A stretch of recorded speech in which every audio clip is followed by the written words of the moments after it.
My name is Gladys Mungai, and allow me to take you through the highlights in the order of business this afternoon before the House officially commences business at 2:30. The Affordable Housing Bill, National Assembly Bills number 75 of the year 2023, is a bill that members of the National Assembly will be resuming debate on this afternoon.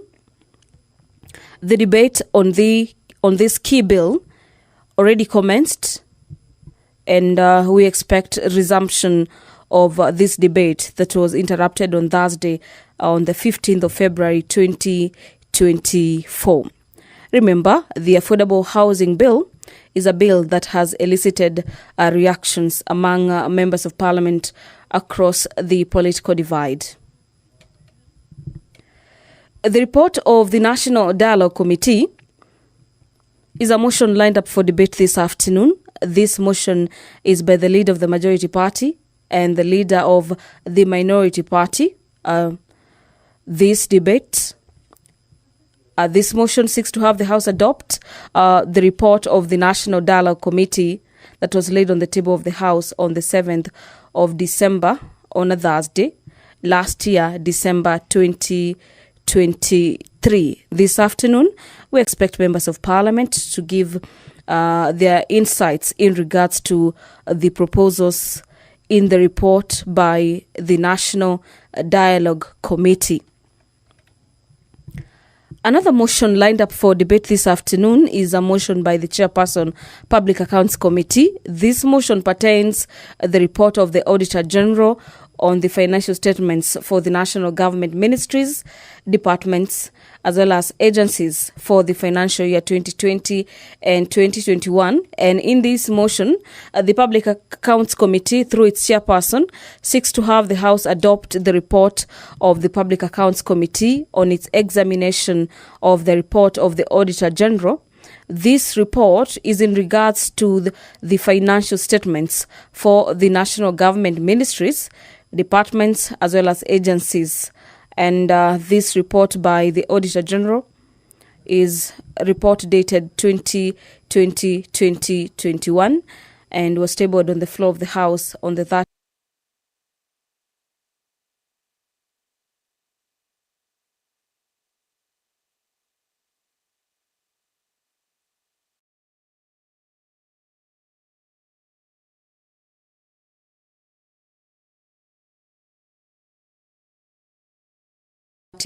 of November 2023. Equally, this afternoon of the year 2023, and this is National Assembly Bills number 68 of the year 2023. This particular bill is by the leader of the majority party.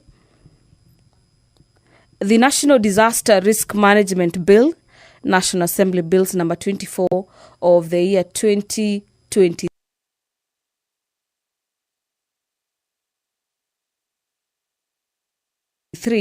Is another bill lined up for debate this afternoon.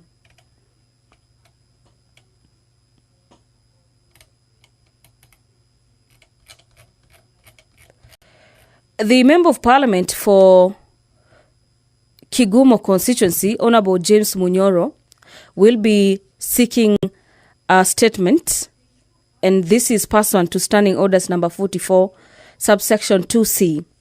This statement and the request of this particular statement regards the exploitative lending practices for border operations in the country. And this request for this particular issue of exploitative lending practices for members of the border sector will be handled by the Departmental Committee on Matters Finance and National Planning.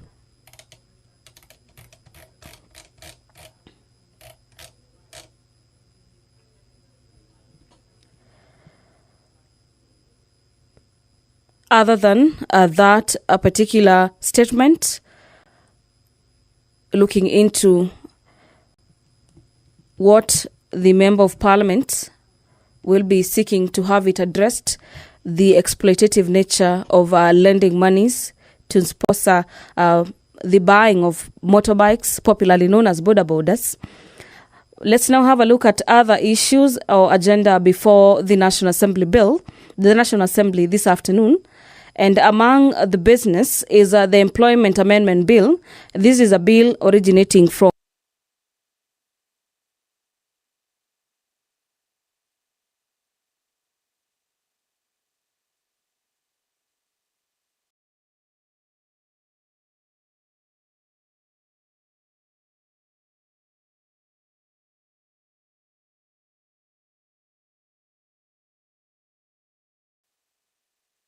the Senate, Bill number 11 of the year 2022 by the Chairperson, Departmental Committee on Matters Labour. This particular bill is at the second stage, the Employment Amendment Bill, Bill number 11 of the year 2022, and we expect members of the National Assembly this afternoon to contribute to this bill and make their observation as well as offer their insightful comments in regards to various amendments proposed in the amendment bill. The Natural Resources Benefit Sharing Bill, another bill from the Senate, Bill number 6 of the year 2022, is equally another bill that members of the National Assembly will be debating this afternoon. This particular bill is by the Chairperson, Departmental Committee on Matters Environment, Forestry and Mining. If you're just joining us, the business of the National Assembly is just about to kick off. The Speaker of the National Assembly, Honorable Moses Wetangula,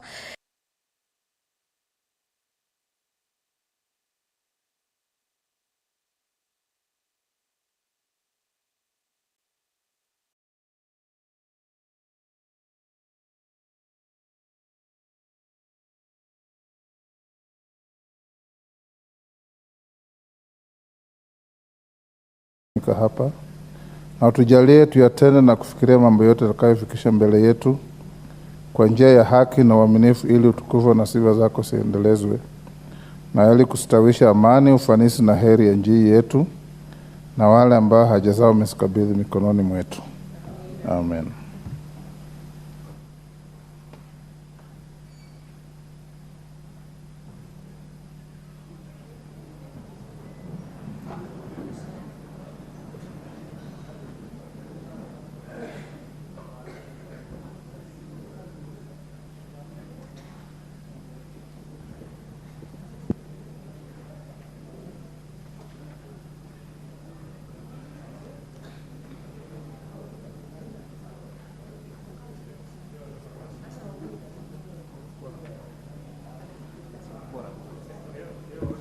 Members, you must keep this spirit to the end of this term. Very impressive. Congratulations to yourselves and to your leadership. We have quorum to transact business. Clerk. Order number 1, administration of oath.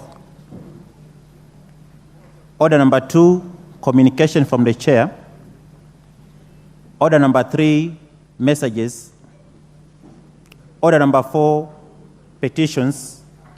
Order number 5, papers. Majority Leader.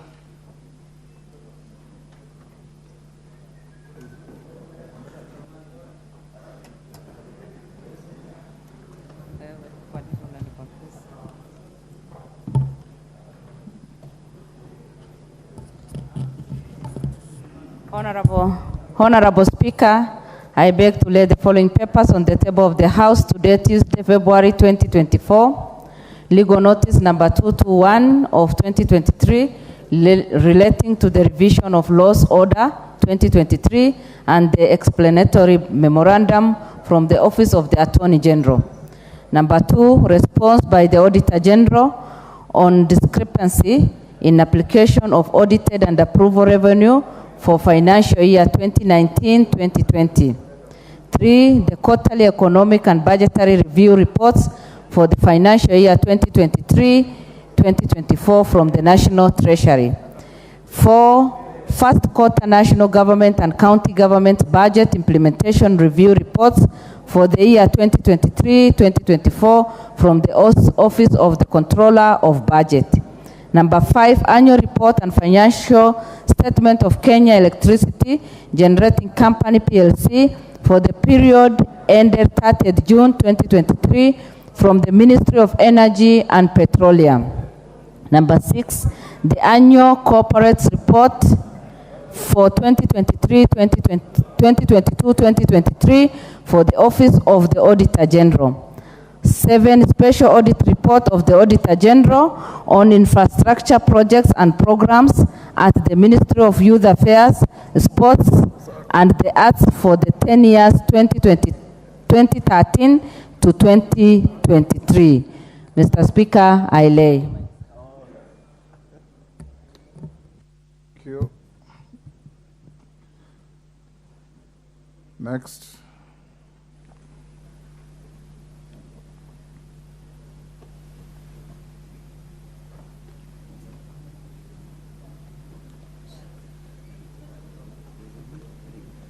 Yes. Yes.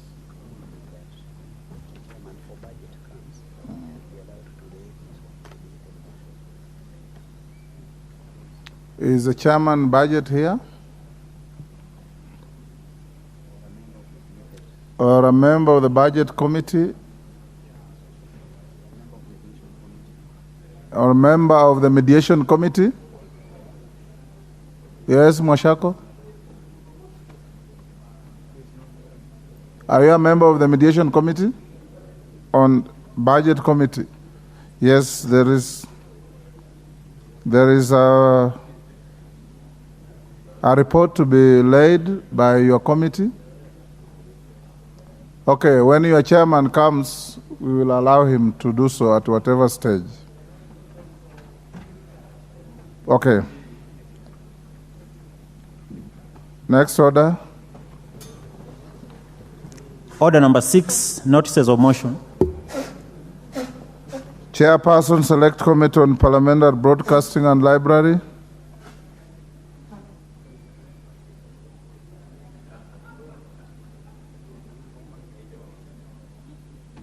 Puyo, you are the chair. Go ahead. Thank you, Mr. Chairman. Thank you, Honorable Speaker. Honorable Speaker, I beg to give notice of the following motion. That this House adopts the report of the Select Committee on Parliamentary Broadcasting and Library on enhancing reporting of parliamentary business on online platforms laid on the table of the House on Wednesday,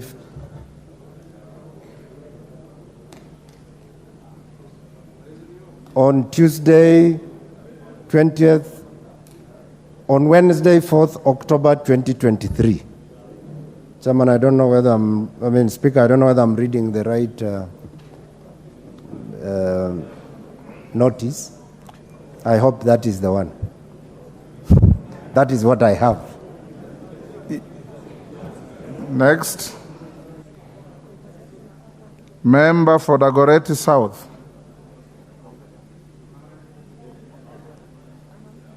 KJ.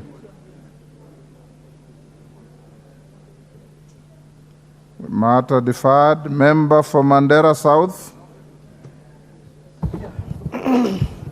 Abdul Haro. Yes, sir. Thank you, Honorable Speaker.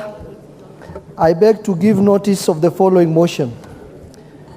That aware that the Constitution recognizes the people's respect for the environment as the country's heritage and the commitment to sustaining the environment for future generations. Further aware that the cyclic drought in the country has caused devastating effects and serious disruption to the economy. Recognizing that climate change is a global problem with developing countries being the most affected, as these regions are dependent on climate-sensitive sectors such as agriculture and forestry. Further recognizing that the severe effects of climate change are already being experienced in the form of frequent droughts, flooding, and other extreme weather occurrences. Concerned that the current climate change monitoring mechanisms in the country are based on the traditional methods which rely on ground observations and climate models which have limitations in terms of accuracy, timeliness, and spatial coverage.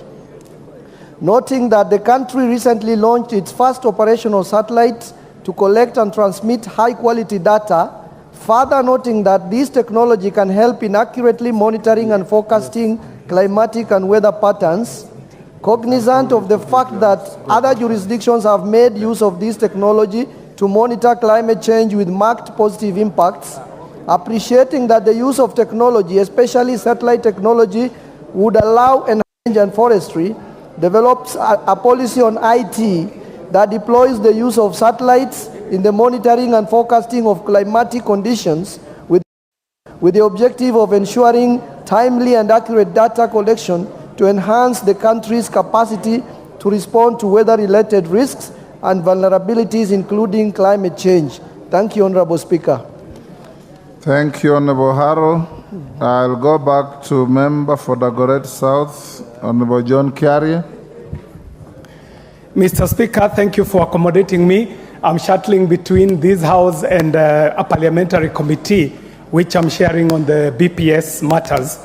And Mr. Speaker, I would like to beg to give notice of a motion, and this motion is the establishment of a science museum. Mr. Speaker, that aware that Article 11(2)(b) of the Constitution provides that the government shall recognize the role of science and indigenous technologies in the development of the nation, and further aware that the Vision 2030 provides for the integration of information, communication, and technology in the country's transformative agenda, and concerned that there exists no science museum for consolidating indigenous scientific and technological innovations, training, and research purposes in the East African region, appreciating that the integration of science and technology would greatly enhance Kenya's economic and societal success, noting that there is potential for growth in the technology sector by establishing a science museum,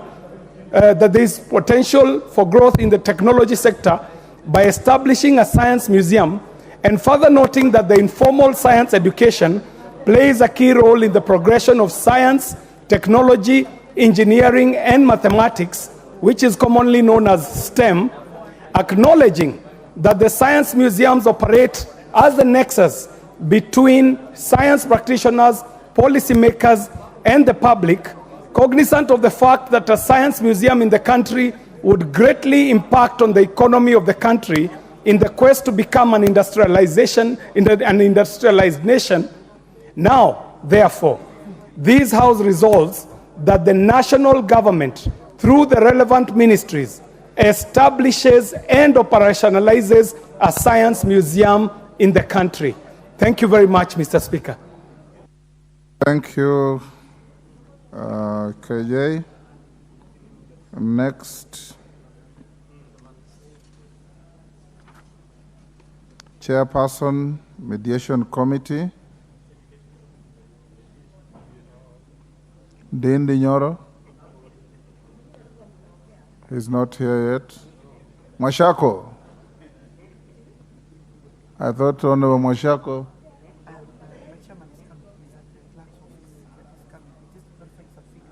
Okay, it's fine. Next, Chairperson, Public Investments Committee on Social Services, Administration and Agriculture. Honorable Wangwe. Thank you, Honorable Speaker. Honorable Speaker, I beg to give notice of the following motion, that this House adopts the report of the Public Investments Committee on Social Services, Administration and Agriculture on its consideration of the report of the Auditor General on 23 non-compliant state corporations laid on the table of the House on Wednesday, 23rd August 2023. Thank you, Honorable Speaker. Thank you. We'll come back to that order when Ndindi comes in. Go to order number 7.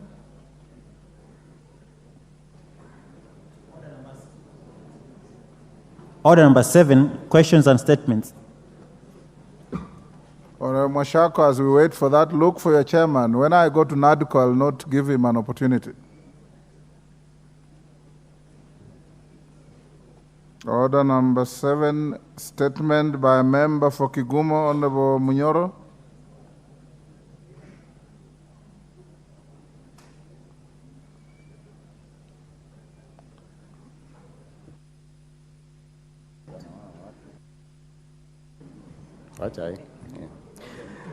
Thank you, Honorable Speaker. Honorable Speaker, pursuant to the provisions of Standing Order number 44, subsection 2C, I rise to request for a statement from the chairperson of the Departmental Committee on Finance and National Planning on the plight of border operators across the country. Honorable Speaker, the border sector has emerged as one of the key sectors driving the uptake of the buy now, pay later, BNPL models for purchase of various merchandise, including motorcycles. The model, according to industry players, has gained popularity, especially among young and low-income consumers who may not have access to traditional credit facilities. And recent reports indicate that borders and small vendors account for the largest share of the BNPL model. However, what is marketed as an accessible path to owning a motorbike and achieving financial independence has become a nightmare for hundreds of jobless youth in the country. BNPL providers lure borrowers with deceitful promises of low down payments and easy installments, yet hidden fees, exorbitant interest rates, and aggressive debt collection tactics soon reveal the true cost of the commodity. Honorable Speaker, according to border operators, the business is highly competitive and the daily proceeds cannot service weekly installments. As a result, hundreds of young people are counting losses following indiscriminate impounding of motorcycles, including those belonging to diligent owners with less than 10% outstanding loans. Honorable Speaker, it is against this background that I request for a statement from the chairperson of the Departmental Committee on Finance and National Planning on the following. 1, could the chairperson explain the measures and mechanisms the government has put in place to regulate the activities of buy now, pay later, BNPL providers in the country, including addressing rogue lending institutions responsible for violations of consumer rights? And 2, could the chairperson explain plans the government has put in place to develop alternative financing models that are fair, transparent, and genuinely empower border operators? I thank you, Honorable Speaker. Thank you, Honorable Munyoro. Is the Chair of Finance here? Vice Chair, Benja?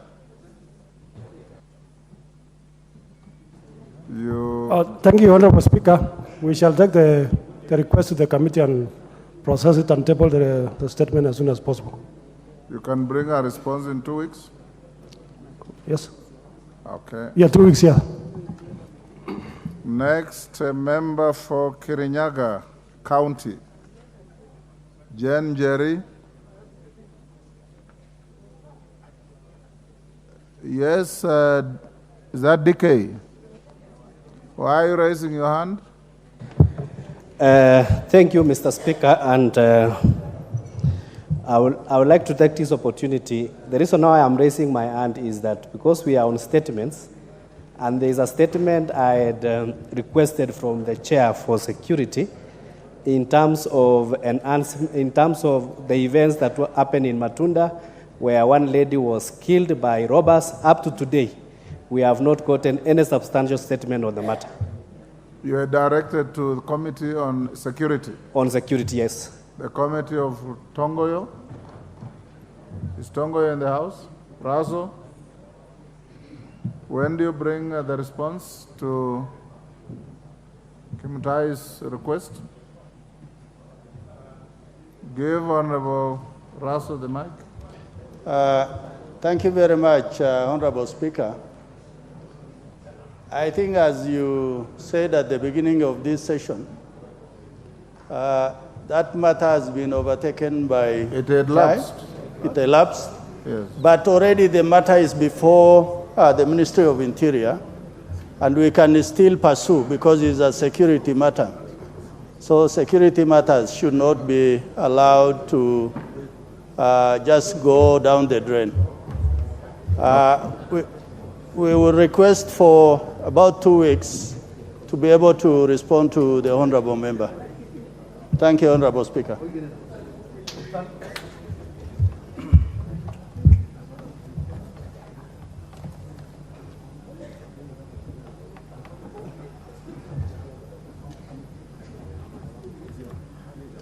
Honorable Raso, I'll not give you 2 weeks. This is a matter that was brought last time, and you should be asking for a day or two instead of 2 weeks.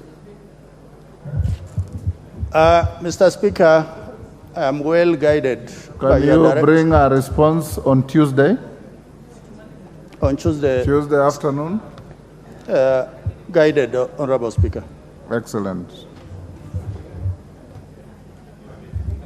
Is a member for Kirinyaga? Yes, Honorable Jared Okello. Honorable Speaker, I thank you very much. Last week, Honorable Speaker, you did give a very detailed report on how to handle issues that lapsed with the session, yes, pertaining to questions and statements. But Honorable Speaker, I want to bring to your attention that towards the end of last session, there were 2 petitions that were properly debated before this House. And it did generate, both of them did generate a lot of interest from members. And this pertains to hardship allowance by Nyatike constituency and another one that I cannot remember. But we realize that this is a matter that does cut across most of the constituencies, Honorable Speaker. Whereas you may not have delved into petitions as regards lapsing of such issues, Honorable Speaker, the importance of this matter, Honorable Speaker, if you were to invoke the inherent powers of the Speaker, I would kindly request you to allow the petition committee to proceed with this matter, Honorable Speaker, so that we can come to a conclusion that will be beneficial to most members in this House, Honorable Speaker. Otherwise, reinventing the wheel may turn out to be quite untidy and may not sit well with members in this House, Honorable Speaker. Honorable Jared, if you listen to my communication properly, I never mentioned petitions. Petitions don't lapse with the end of the term. They remain alive until they are disposed of. The only issue I can mention, Honorable Nimrod Mbai. Honorable Nimrod Mbai, there is a bit of concern that there are too many petitions pending before your committee. Many of them. Some have exceeded, in fact, many have exceeded the time that is set out in the standing orders. I would want to have a meeting with you and your committee so that I can assist you to discharge your duties a little more robustly. So check with the clerk, he'll give you an appointment to come with your committee and see me. Thank you, Mr. Speaker. Because petitions are time-bound. Yes, sir. And when you have 39 petitions that are all way out of time, it is not very good. Yes, Owen? Honorable Speaker, thank you very much for giving me this opportunity. Just on the same note, Honorable Speaker, you see this petitions committee came into life in this parliament, 13th parliament. But in the previous parliaments, we've had petitions being dealt with at the committee, departmental committee levels, which was more effective. As we review our standing orders, Honorable Speaker, I would urge that we revert back where we have more expert opinion at the departmental level and where actually we'll be able to fast track these petitions. Otherwise, Kenyans that have sent petitions to this House are suffering. Members of Parliament who have also sent petitions to this House are suffering. I don't think Honorable Mbai and his committee are incompetent, that the work is too much for them, and the subjects are too diverse, and they may not be able to take care of them at the right time. So I urge this House that we need to look at our standing orders so that petitions go back to the committees so that we can fast track work. I thank you, Honorable Speaker. Yes, Kamket.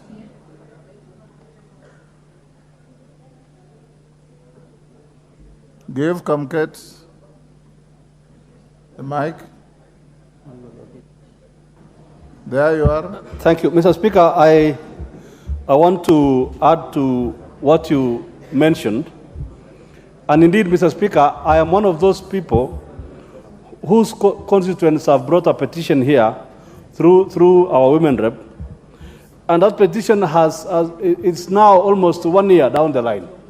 So I think in line with what the Honorable Baya is saying, Mr. Speaker, I think it is time we need to review our standing orders, because I think giving all petitions to the Public Petitions Committee, I don't think they are able to handle.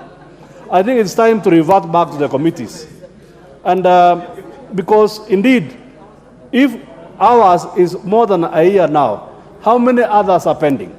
So I think it is timely that we need to review and release this gentleman and the committee so that the issues affecting Kenyans can be addressed by the relevant committees. I thank you, Mr. Speaker. I don't want to open debate on this. Honorable members, we cannot change our standing orders to address issues of efficiency. I don't think that is the right way to go.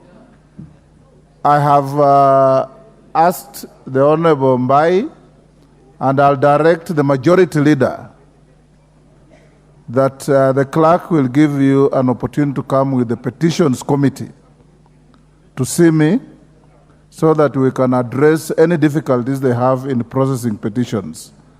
The reason this committee was set up was to offload the bulk of work from committees to give them time to do their work. Because committees, I'm told, were spending inordinately large amounts of time on petitions against their core business. What we need to do is to inject more energy and vigor in the petitions committee headed by the Honorable Nimrod, and we will assist them to do so. We cannot change the law because we are not moving fast enough. Yes, Junet.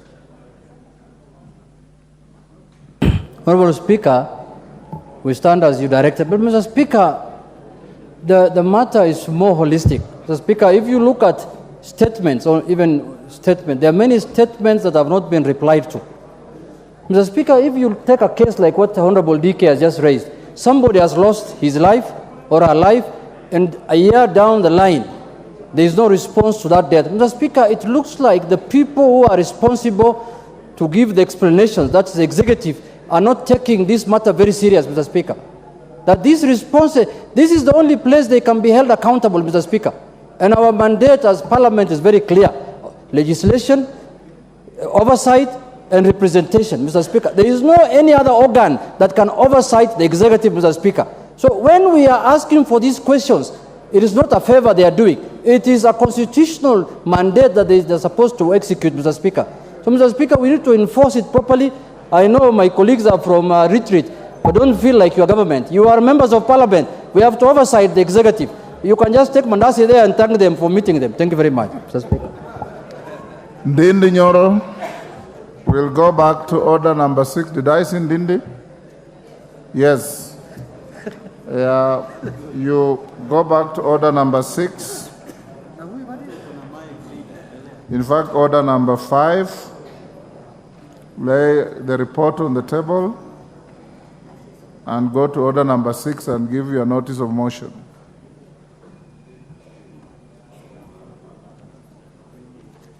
Thank you very much, Honorable Speaker. Honorable Speaker, I wish to lay the following papers before the House: the report of the Mediation Committee on the County Government Additional Allocation Bill, National Assembly Bill number 23 of 2023. Now go ahead with the notice of motion. Thank you very much, Honorable Speaker. Honorable Speaker, I beg to give the notice of the following motion: that pursuant to the provisions of Article 1132 of the Constitution and Standing Order 153, that this House adopts the report of the Mediation Committee on the County Government's Additional Allocation Bill, National Assembly Bill number 23 of 2023, laid on the table of the House on Tuesday, 20th February 2024, and approves the mediated version of the County Government's Additional Allocations Bill, that is National Assembly Bill number 23 of 2023. Thank you very much, Honorable Speaker. Thank you, Honorable Ondindi. Yes, what's your point of order? Mr. Speaker, the chair budget is purporting to have laid a paper, and I'm only seeing him with one sheet of paper. So where is the paper that he laid?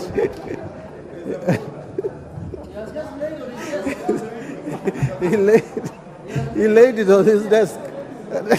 Chairman, have you laid the paper on the table? Yeah? Thank you very much, Honorable Speaker. Yes. As you are aware, the papers are already laid. We go back to order number 7. I saw Kasheri walk in. Member for Kirinyaga. Jerry, you are late. I've called you twice. My apologies, Honorable Speaker. I had paid a courtesy call to the office of the Prime Cabinet Secretary, and my senior here is trying to distract me. Honorable Speaker, I rise, I rise to request... The Conga, you shall not distract Jerry. Go ahead. Honorable Speaker, I rise to request for a statement regarding the death of the 23 persons after consuming illicit brew in Kirinyaga County. Honorable Speaker, pursuant to the provisions of Standing Order 44-2C, I rise to request for a statement from the chairperson of the Departmental Committee on Administration and Internal Security regarding the death of 23 persons after consuming illicit brew in Kangai Village, Kirinyaga County. Honorable Speaker, over the years, the country has witnessed various incidences where people lose their lives after consuming illicit and adulterated alcoholic drinks.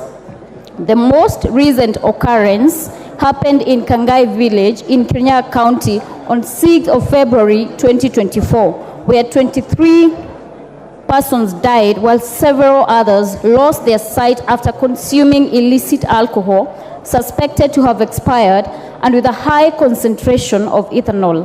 It is feared that the death toll may rise since conditions of victims who are receiving treatment has been deteriorating.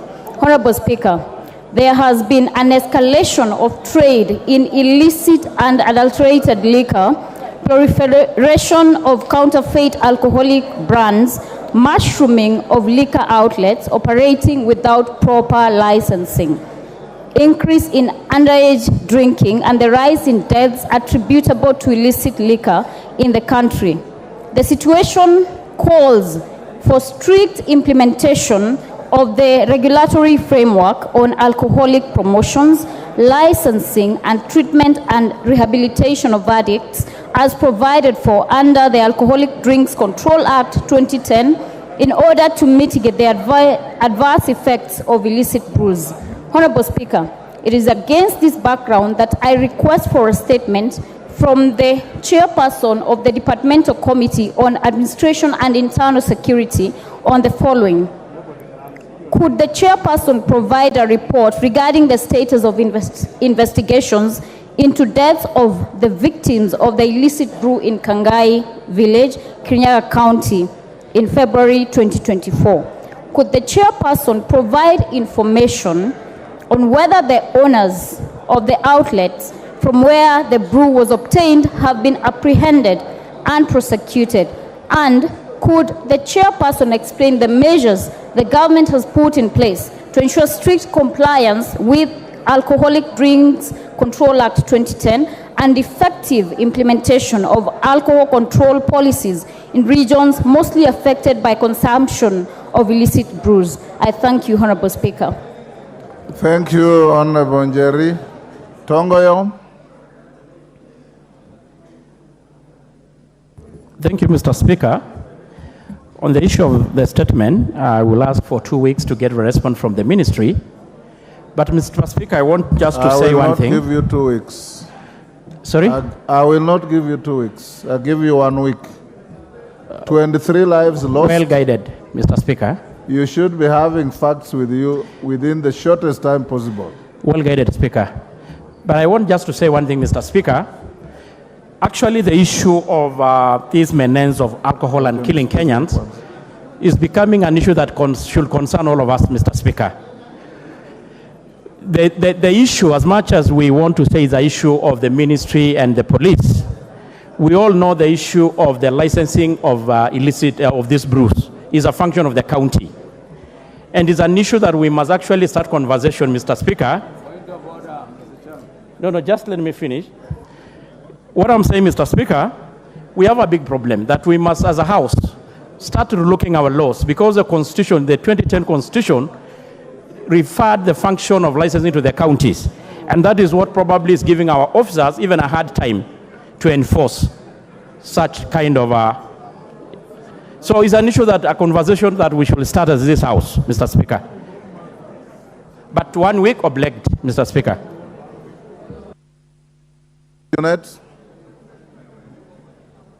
Mr. Speaker, I listened to the chair carefully, Mr. Speaker, and he's saying that the licensing of bars is a function of county government. But, Mr. Speaker, county governments license bars. They don't license illicit brews. They don't license changa. They don't license. This is an issue of enforcement of the law, Mr. Speaker, and it squarely lies with the Ministry of Interior and Provincial Administration, Mr. Speaker. And as you directed, let the chairman produce an answer in 1 week, Mr. Speaker. Let us not scapegoat that this county, it is an issue of enforcement of the law, Mr. Speaker. Yes, Rendikiri. Order, honorable members, the conversations are too loud. Thank you, Mr. Speaker. I think the chairman of security is out of order, because this is death we are talking about. And the brew they took came from the police station, which is within his mandate. And that's what the Honorable Women Rep of Kirinyaga is talking about. So you cannot now run away from his responsibility. Let him go get down to the business and give us the correct content. He should not divert our attention. Thank you. Majority Leader, I'll give you. Thank you, Honorable Speaker. Honorable Speaker, I am constrained but to agree with the member for Buri and the Honorable Junet that indeed there is absolutely nothing wrong with counties licensing bars. This particular incident in Kirinyaga, Honorable Speaker, and maybe the chair is not aware, already officers, police officers, have been arrested and charged in court because they stole exhibits that were being stored in a police station and sold them to the person now who sold this alcohol to people in a bar. And therefore, Honorable Speaker, the problem is not just a problem that we can point at the county governments in terms of licensing of bars. It begins with law enforcement by the police.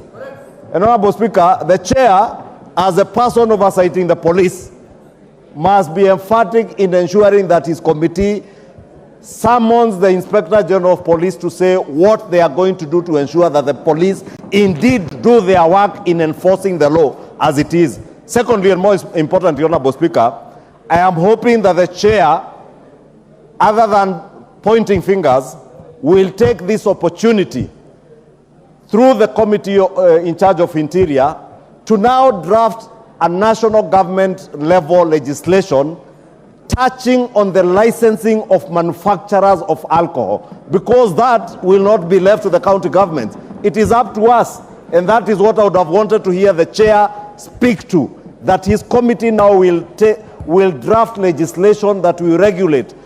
How do you even regulate the movement of ethanol and methanol in this country? Because, Honorable Speaker, this, what we are calling illicit brews, are not illicit brews. It is simply ethanol and methanol being mixed with water and being sold to people as alcohol. And that is what our committee in charge of Interior should be working on, legislation that will ensure that we regulate who sells ethanol, how is it sold. Because, Honorable Speaker, the sale of ethanol is one of the most lucrative illicit trade. The road between Namanga and Nairobi, Honorable Speaker, the entire corridor is a scene of crime. And the chair should know, from the Namanga border to Nairobi is an entire scene of crime. Every other truck, I hear even Isabania in Migori, every truck that you find on that road is carrying ethanol in drums. This ethanol is disguised with onions and tomatoes. And the police know, Honorable Speaker, if you want to be the OCPD Kajiado today, you have to know people in Vigilance House here to be deployed in Kajiado, because it is the most lucrative place to be in because of this illicit trade. Therefore, the chair should not be taking us in the scapegoating of this county government and that county government. We must deal with the problem where it is. The problem is with the police, enforcement of law, and also this House has an obligation through the committee to make sure that we have legislation that regulates the sale of ethanol and methanol. Thank you, Honorable Speaker. Oundo. Thank you, Speaker. Let me also take this opportunity to sympathize with the lost souls because of consuming illicit brew. Honorable Speaker, there is danger of branding some local brews to become illicit brew simply because people have lost lives in other places. Honorable Speaker, yes, the licensing of bars is the mandate of the county government, but beyond that, the enforcement, the production and the rest square lies the Ministry of Health and the relevant ministry in the national security organs. Honorable Speaker, in where I come from, we have a very local gin, very pure local gin, Honorable Speaker, manufactured in very hygienic conditions, and we have never had any challenges. Honorable Undo, what you are calling gin is in fact an outlawed drink called changa. No, Honorable Speaker. Yes. It's not called changa. Yes. We call it enguri, Honorable Speaker. And it's a very clear and clean gin. Go and read the definition of changa in the Changa Prohibition Act. And Honorable Speaker, if you go to my constituency, we have no shortage of kids. We have no shortage of pregnant women. So honestly, Speaker, we do not want the mess that has happened in central Kenya to be applied blanket application the entire country to eliminate our national pastime in our community. Honorable Speaker, let regions deal with their problems as they arise and not have a national condemnation of local brews. Thank you, Honorable Speaker. Order, Honorable Undo, for avoidance of doubt. Under the Changa Prohibition Act, Changa is described as Enguli, Machwara, Machozi ya Simba, Kill Me Quick, or any other spirituous liquor, howsoever described. So it is not a local brew that is defendable. Yes, Mukunji will be the last on this. Yes, there's a point of order, Mkunji. Let me hear Raso first. Raso, is it a point of order or you want to make a contribution? Pardon? Mkunji, go ahead. Thank you. Thank you, Honorable Speaker. I just want to thank Honorable Jerry Kirinyaga County for this important statement. And I want to say, Honorable Speaker, if this National Assembly cannot act when 23 lives have been lost, Honorable Speaker, I don't think there is any other important time to act on this issue. Honorable Speaker, I want to agree with the majority leader that police officers are part and parcel of the thriving ethanol trade. And Honorable Speaker, it has gotten to a point where we really have to call it to order, Honorable Speaker. I want to see, Honorable Speaker, a stoppage of importation of ethanol until, Honorable Speaker, we know who are doing this work and are they even paying taxes. And Honorable Speaker, we have made billionaires out of ethanol trade, and these people have become too powerful that they are able to buy the police force from top to bottom. And that is why, Honorable Speaker, we have lost lives in Kirinyaga, we might continue losing lives. And Honorable Speaker, our young people, our generation that is behind us is in serious danger if this assembly does not act. We have to put laws and ensure we don't allow populations to thrive in drunkenness. And Honorable Speaker, when you meet a drunk person, that person is actually sick and is not actually a bad person. But Honorable Speaker, we are treating the symptoms instead of treating the disease. The people who are selling poison in this country are the people that are well known, and we have to go for them without fear or anything. Because, Honorable Speaker, if we don't do that, the population behind us is going to judge us in a very, very serious way. Thank you, Honorable Speaker. We'll end there on this. Oraso, I had promised to give you 1 minute. I'll give you 1 minute, Dawood 1 minute, and Mudhoni 1 minute. Thank you very much, Honorable Speaker. Honorable Speaker, I support the statement that is being sought by Honorable Njeri. Those are fundamental issues. I believe even the chairman is not contradicting that a response must be robust on this particular issue. But what the chairman is saying, the issue at stake is the law. There are those who are enforcing, but the law is mandating the counties to actually collect money. The counties are interested in collecting money, but they are not at any point. Honorable Raso,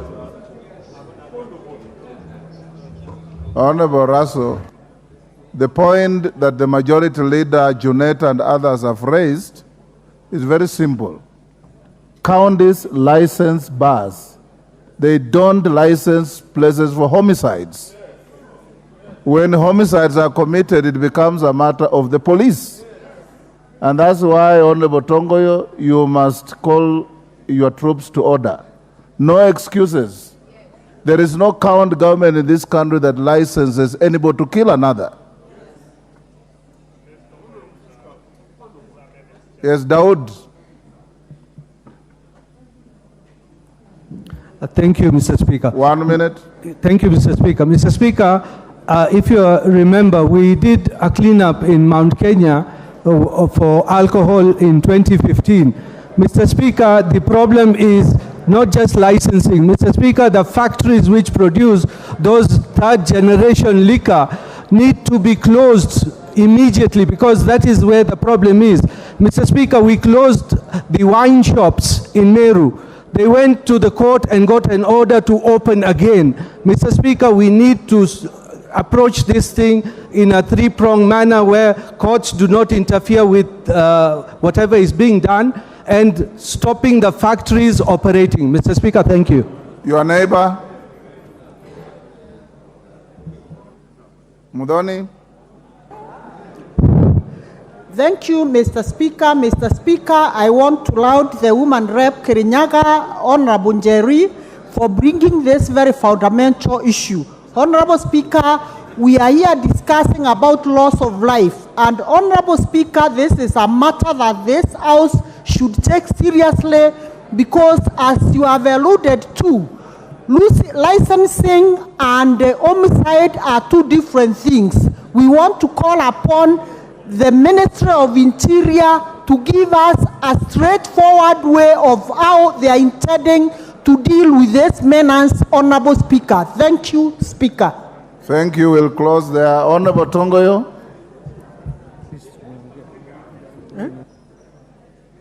So, Speaker, I just want to first appreciate and really able to also say that it is really very unfortunate, the life lost. It's a very sad story that such a time we still lost such a number of lives of young, productive Kenyans through taking over toxin products. Mr. Speaker, I agree with all these members that there is a need to look into the whole structure, even of our police enforcement. But in this particular case, Mr. Speaker, I'd taken your guidance. We are going to communicate to get a response in record short time. On Tuesday. On Tuesday. But what Mr. Speaker was saying, and I think the leader of majority actually got it very proper. We have the pieces of legislation and laws that we can able to look from our end to include licensing of course, of production, export and import, but at the same time, we should extend the same to tighten our laws and actually our policies even in the licensing from the counties, and even a possibility of reverting some of the function to NACADA for proper management of licensing of these liquors, Mr. Speaker. That is exactly what I was saying.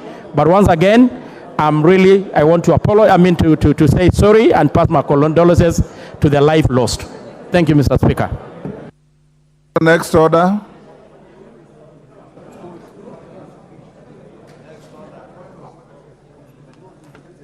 Yeah. Oh, yes. Before we call the next order, honorable members, allow me to introduce the following schools in the public and speakers gallery. Iku Girls Secondary School from Chuka, Igambangombe, Tharaka-Nithi, and Matungulu Girls Secondary School from Matungulu, Machakos. On my behalf and on behalf of the whole House, we welcome the students and their teachers of the House of Parliament. Honorable Mule has asked me to allow him to acknowledge the school from his constituency. Do it on behalf of the whole House for the two schools in 1 minute. Thank you very much, Mr. Speaker. I want to welcome Matungulu girls who topped up the Form 4 class of last year in the entire Machakos County. Congratulations, girls. We are so proud of you from Machakos, and we are going to continue to promote education in the constituency. Mr. Speaker, I want to say the future of this nation lies in this House, whereby all members of Parliament support the young boys and girls in their constituency through CDF. And I want to urge the leadership to ask Professor Ndungu of Treasury to release the entire money for CDF to make sure that we keep these girls in schools. Things are very tough. We wish you all the best, and we are so proud of you, Matungulu girls, for topping up in Machakos County, and you are blessed to be in the House. Welcome. And Iku girls, we also welcome you in the House, and we are so proud of you. And Mr. Speaker, there is a joke going around that the girl child is being favored. We want to urge members also look at the boy child. God bless you. God bless Kenya. Thank you. Honorable Ndindi Nyoro. Thank you very much, Honorable Speaker. I beg to move the following motion, that notwithstanding the provisions of Standing Order 232.7 relating to presentation of the budget policy statement, that this House resolves to extend the period for the consideration of the budget policy statement 2024 by a period of 14 days. Order, Honorable Ndindi Nyoro. That what you are trying to do will be on the order paper for tomorrow. I gave you an opportunity to give a progress report on the time-bound PBS hearings that are going on. Thank you very much, Honorable Speaker, for that guidance. Honorable Speaker, I want to thank you for this chance because it is very important that I bring to the attention of this House that one of our critical roles in this House is budget making. And Honorable Speaker, it is usually a lengthy process. Possibly most of us even before actually thought that this is a process that starts in June. But Honorable Speaker, just to bring it in a very short, in very few minutes to members, the process starts actually the previous calendar year. For example, in this financial year, the process of budget making started last year in November when we had a public participation and formation of the sector working groups. Honorable Speaker, after the sector working groups, then we are now in the process of setting the ceilings for all the departments and especially the sectors that constitutes our economy, Honorable Speaker. Honorable Speaker, just to bring up to the members, to bring members to speed, currently as we talk, as we meet here today, we have already started the process of departmental committees meeting their various accounting officers, Honorable Speaker. And that is the reason why even the PSs who are previously engaged in other engagements, and especially the PG in Naivasha, have been recalled to Nairobi, Honorable Speaker, so that they continue meeting the departmental committees. Honorable Speaker, the process of consideration of BPS is time-bound and the time is statutory. And Honorable Speaker, there cannot be a lot of negotiations around that time. And therefore, Honorable Speaker, mine is just to thank all the departmental chairs and to request them that we kindly stick to the dates that have been provided, that we meet our principal secretaries today, those who are meeting them today, others are meeting them tomorrow. But Honorable Speaker, I want to make a humble request that we conclude the hearings from the principal secretaries by this Saturday, so that, Honorable Speaker, we are able to be in time and we are able to process the budget policy statement within the statutory timeline. Honorable Speaker, I thank you. I thank all the members who belong to other departmental committees, and I request them kindly that we stick to the timelines of today, tomorrow, and up to Friday that have been provided for meeting the principal secretaries, so that we keep ourselves within the statutory time. I thank you, Mr. Speaker. Thank you, Honorable Ndindi. We can go to order number 8. Yes, Honorable Nyikal. Mr. Speaker, thank you, Mr. Speaker. As we go to order number 8, Mr. Speaker, I rise to seek your guidance on the issue of tabling and contents of the issue of. Mr. Speaker, as we go to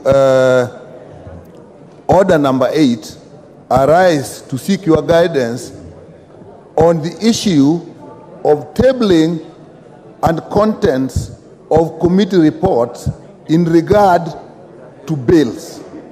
Mr. Speaker, although what I'm saying arises from my observation on the bill we are discussing now, I think it's an issue that we should address as a House.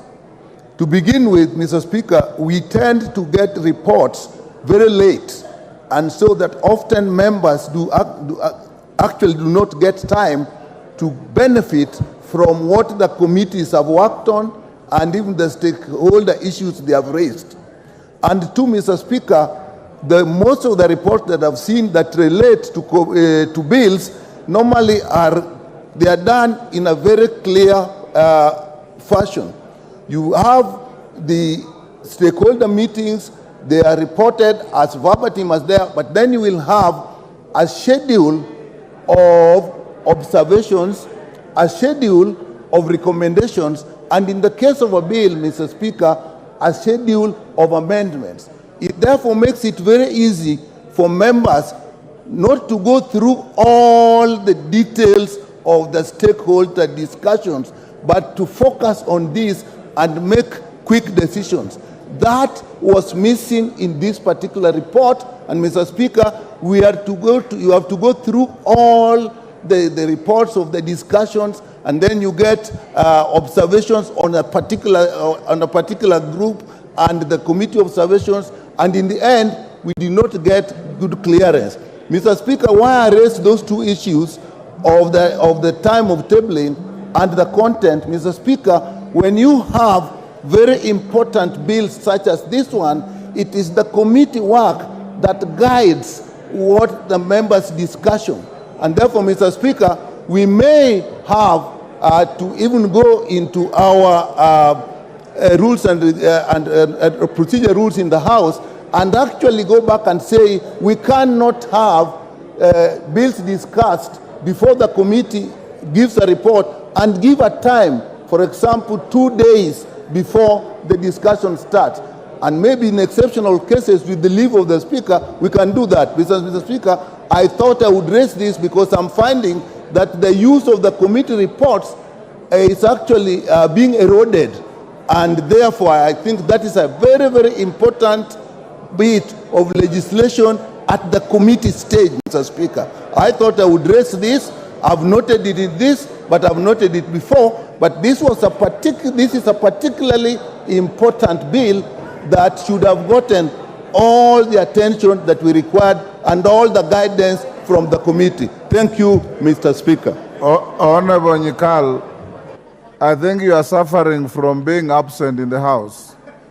The matter you are raising was very ably raised by your chief whip when this bill was being called for second reading.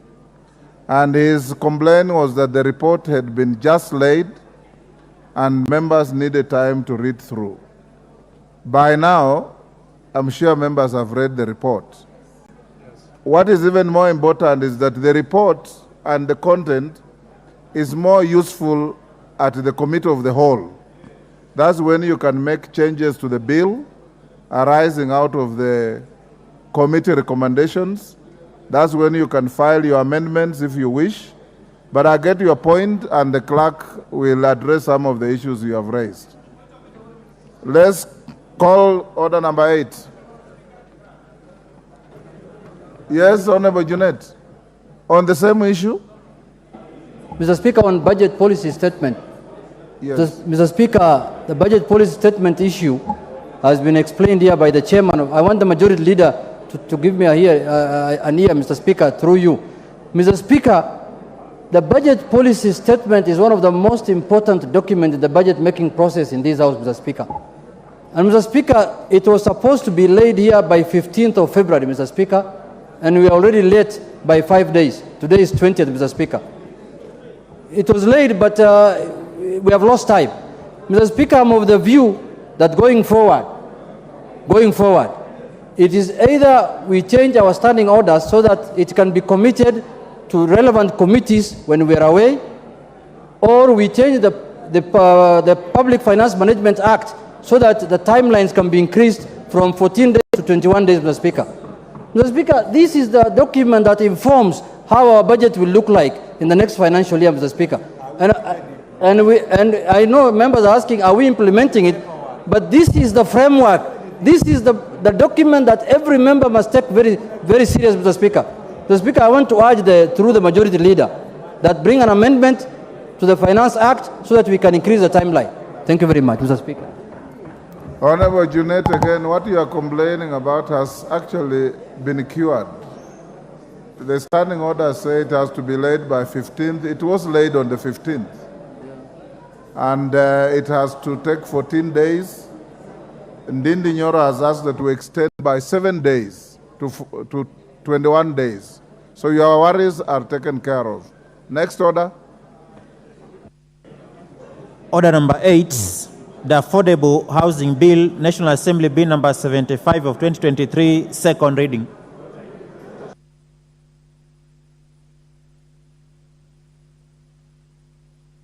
Honorable Mbandi, you are on the floor, but there's a point of order by Chepkonga. Hold your horses. Order. Thank you very much, Mr. Speaker. I raise pursuant to Standing Order number 95 as read together with Standing Order number 83. But, Mr. Speaker, before I raise that point of order, I thought my very good friend, the Honorable Musa Sirma, who is the chair of CDF, had very important information to communicate to this House, particularly when the Honorable Stephen Mule was welcoming his students. We thought that the students will go back home knowing that CDF has been released. Can you raise your point of order in relation to order number 8? No, I was just trying to eliminate. And Honorable Sirma, you don't have to stand up simply because your name was mentioned. Go ahead. You want no, Chepkonga. Yes, go ahead. Raise your point of order. Thank you very much, Mr. Speaker. Moses Sirma, take your seat. Thank you, Mr. Speaker. He needs to take a cue to raise a point of order himself. Mr. Speaker, this matter has been ably canvassed in this House. And Mr. Speaker, without anticipating debate in the next standing order, in the next debate, Mr. Speaker, which is extremely very important. It has exercised the minds of Kenyans. What is your point of order? Mr. Speaker, my point of order, would I be in order in accordance with Standing Order number 95, as read together with 83, that the Speaker be called upon to reply, not the mover be called upon to reply, because this matter has already been spent, Mr. Speaker. In fact, when issues were discussed the last time, what I wanted to discuss, Mr. Speaker, was also being discussed by another member. So I thought I became redundant. So I thought it is important that the mover be called upon to reply so that we can move to the most important debate, which is disturbing Kenyans, and we need to sort out this before Baba is appointed as the chairman of AU. I thank you, Mr. Speaker. Before I exercise that discretion, I'll allow Honorable Mbandi, who is a ranking member of this House, to exhaust his time. Mr. You have a Speaker. point of order, Honorable Otienda Molo? Order, Mr. Speaker, the Honorable Chepkonga is a ranking member and is my friend, and in recent times we've been co-chairing a very important subcommittee on CDF. But Mr. Speaker, when he stands on Standing Order 95 to persuade you to exercise your discretion, knowing that on the day the debate on this matter started, I and him were busy representing this House in another important matter, and I, among others, have not had the opportunity to say a bit. He is not only misleading, he is being unfair to the rest of us. So, Mr. Speaker, I want to urge you not to accept that invite. This is a very important matter, Mr. Speaker. As you know, that has invited interpretation by the court. As a House, we got it wrong the first time. It is important to get it right the second time without rushing. I submit, Mr. Speaker, and I was the first in this House this afternoon waiting to speak to this matter. Thank you, Mr. Speaker. Honorable Mbadi. Yes. Thank you, Mr. Speaker. Mr. Speaker, I think I had 3 minutes left to make my contribution. And Mr. Speaker, there is something that worries me with this bill. Looking at clause number 4, and a few members have spoken to it. In an effort for the government or the executive to beat, or rather to correct, what was said in court, they are creating a bigger problem to the people of Kenya. And Mr. Speaker, if you look at clause 4, where the levy is being levied or imposed, then it says that there is imposed a levy known as the Affordable Housing Levy, and that the levy shall be at the rate of 1.5% of the gross salary of an employee, or the gross income of a person received or accrued, which is not subject to the levy under paragraph A. Mr. Speaker, we are exposing Kenyans now, including even Mama Mboga in the streets, who are promised that this levy will only affect those who are salaried and who have a pay slip, to unnecessary harassment by Kenya Revenue Authority. Mr. Speaker, to impose this levy on people who don't have salary is going to be a nightmare.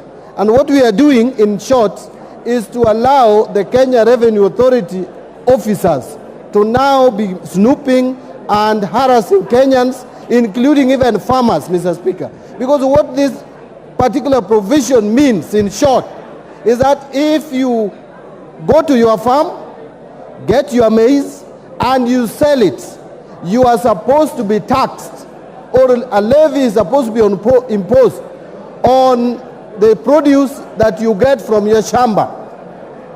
Gross of it, not even removing the cost of producing maize. This is punitive, and this is one of the worst legislations that can ever be passed in a house like this. Mr. Speaker, unless there is going to be an amendment to remove this or to make it implementable, Mr. Speaker, this particular provision should not be allowed to stand. Mr. Speaker, I don't want to go any further.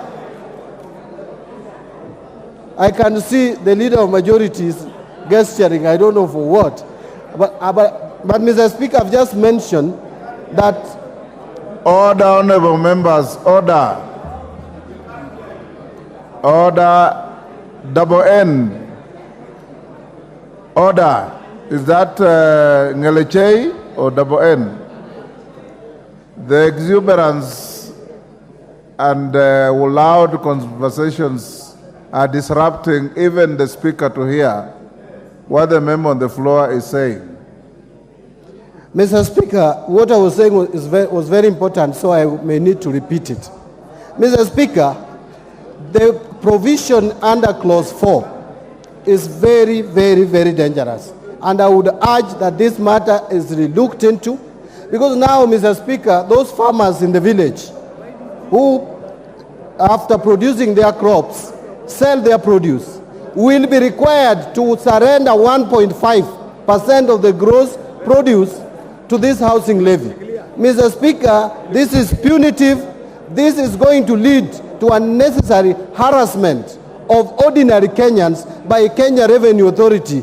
And I can see Leader of Majority is laughing. He actually said when he was moving this motion that they are very happy because government is going to receive more money. But why should you be happy when the same hustlers are suffering, Mr. Speaker, just because you are getting more money to do things that are not so clear, like housing, providing houses to people who we don't even know. Mr. Speaker, this is something that needs to really be looked into and removed from this law, even though the judiciary mentioned about discrimination. There should be a better way, a more Honorable members, I have been moved to call the mover to reply, but I'll give Honorable Otienda Amolo and one other member this side, then I call the mover to reply. Otienda Amolo? Okay.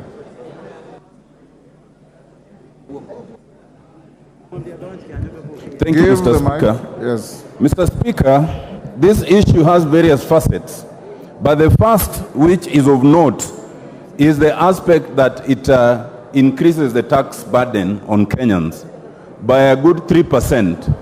And while most people are already familiar with the 3%, what they are not familiar with is the penalty that is also prescribed, that if you do not remit that 3% within 30 days, there's an additional penalty of another 3%.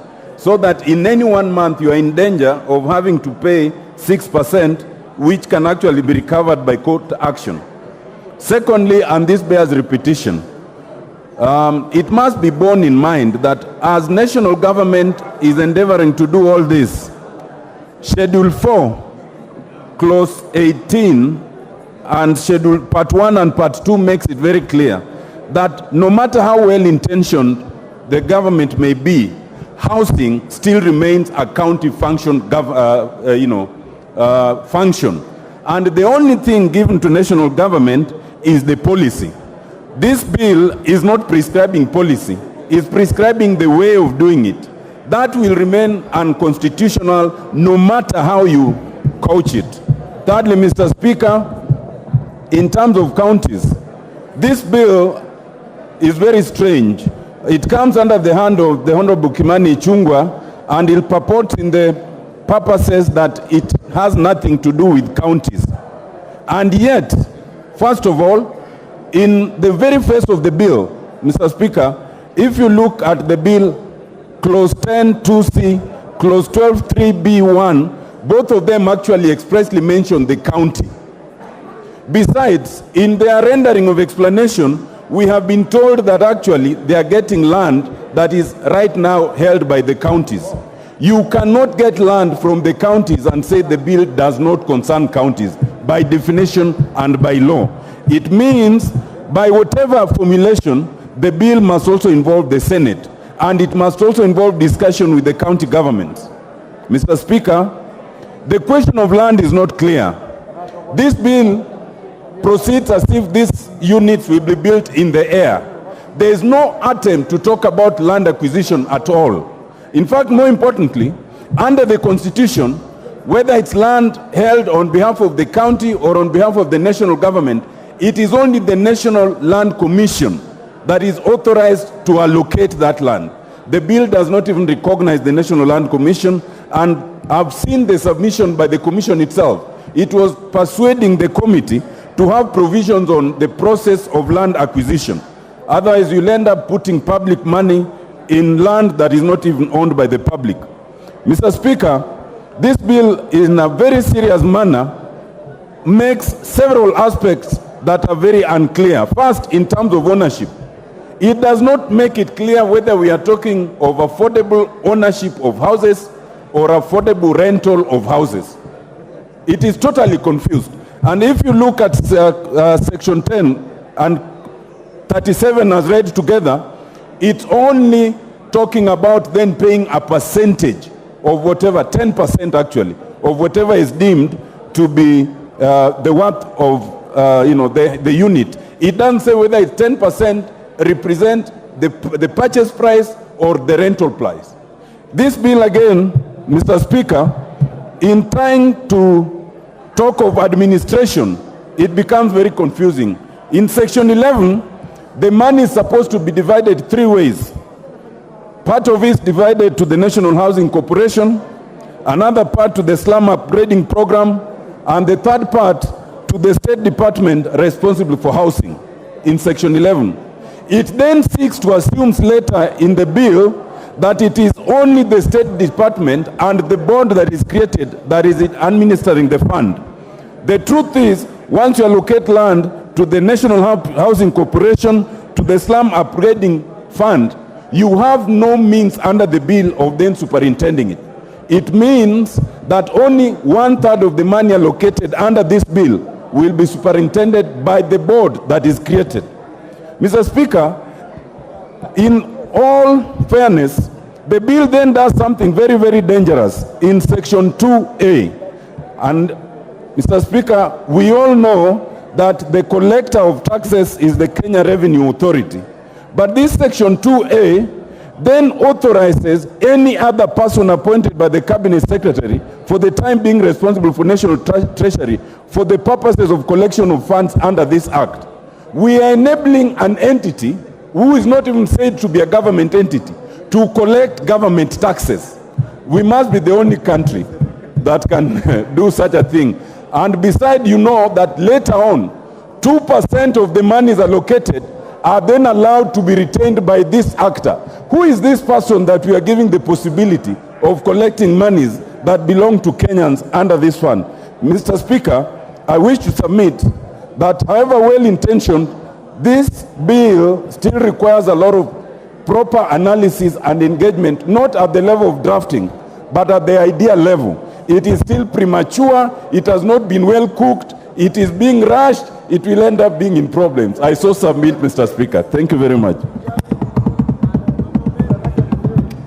I'll give Kimani, then we can call the mover to reply.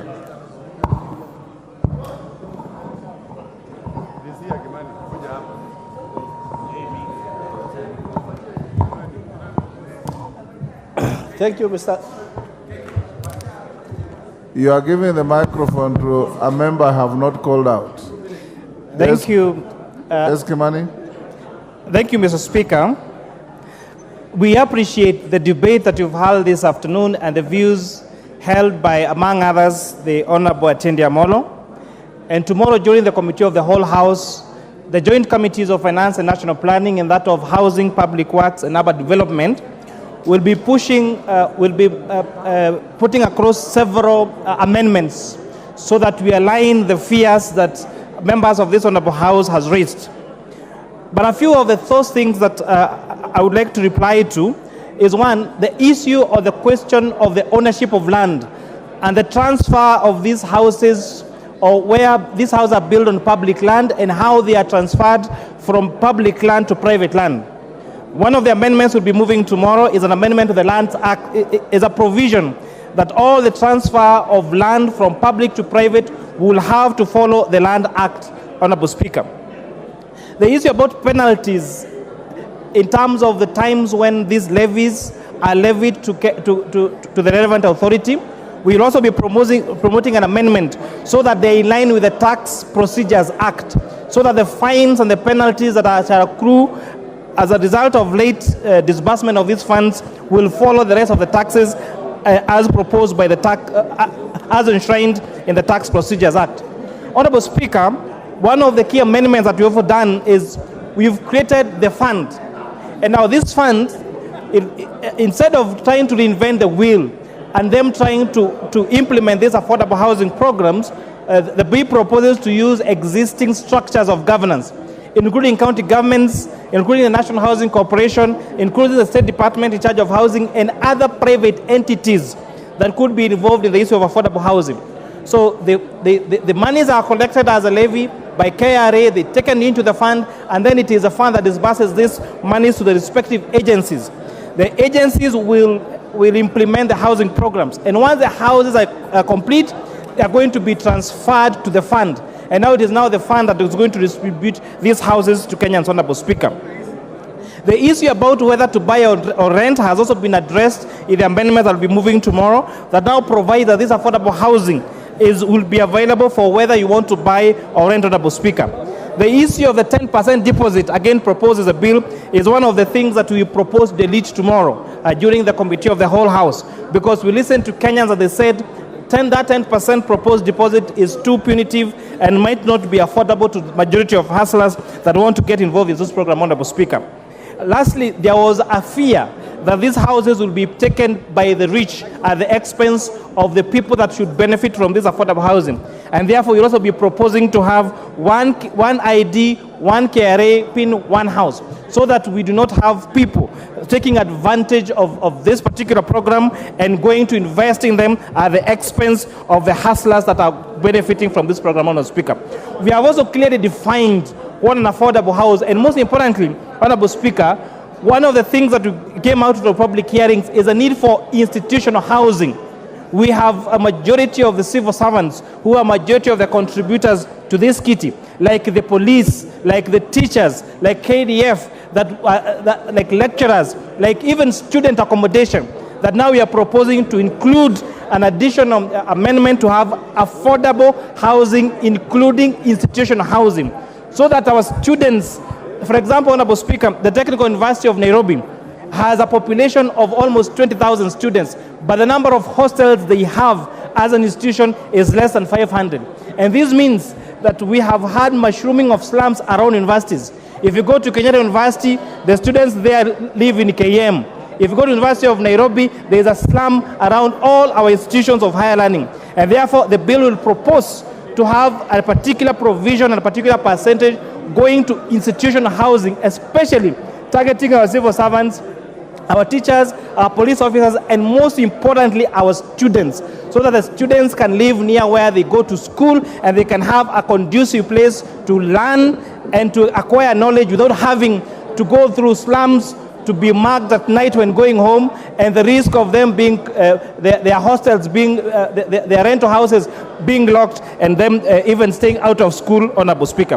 With those many remarks, Honorable Speaker, I beg to support this bill, and again, tomorrow during the committee of the whole, the joint committees will be proposing an array of amendments to safeguard some of the things that our members, especially from the minority side, has raised. I beg to move, Honorable Speaker.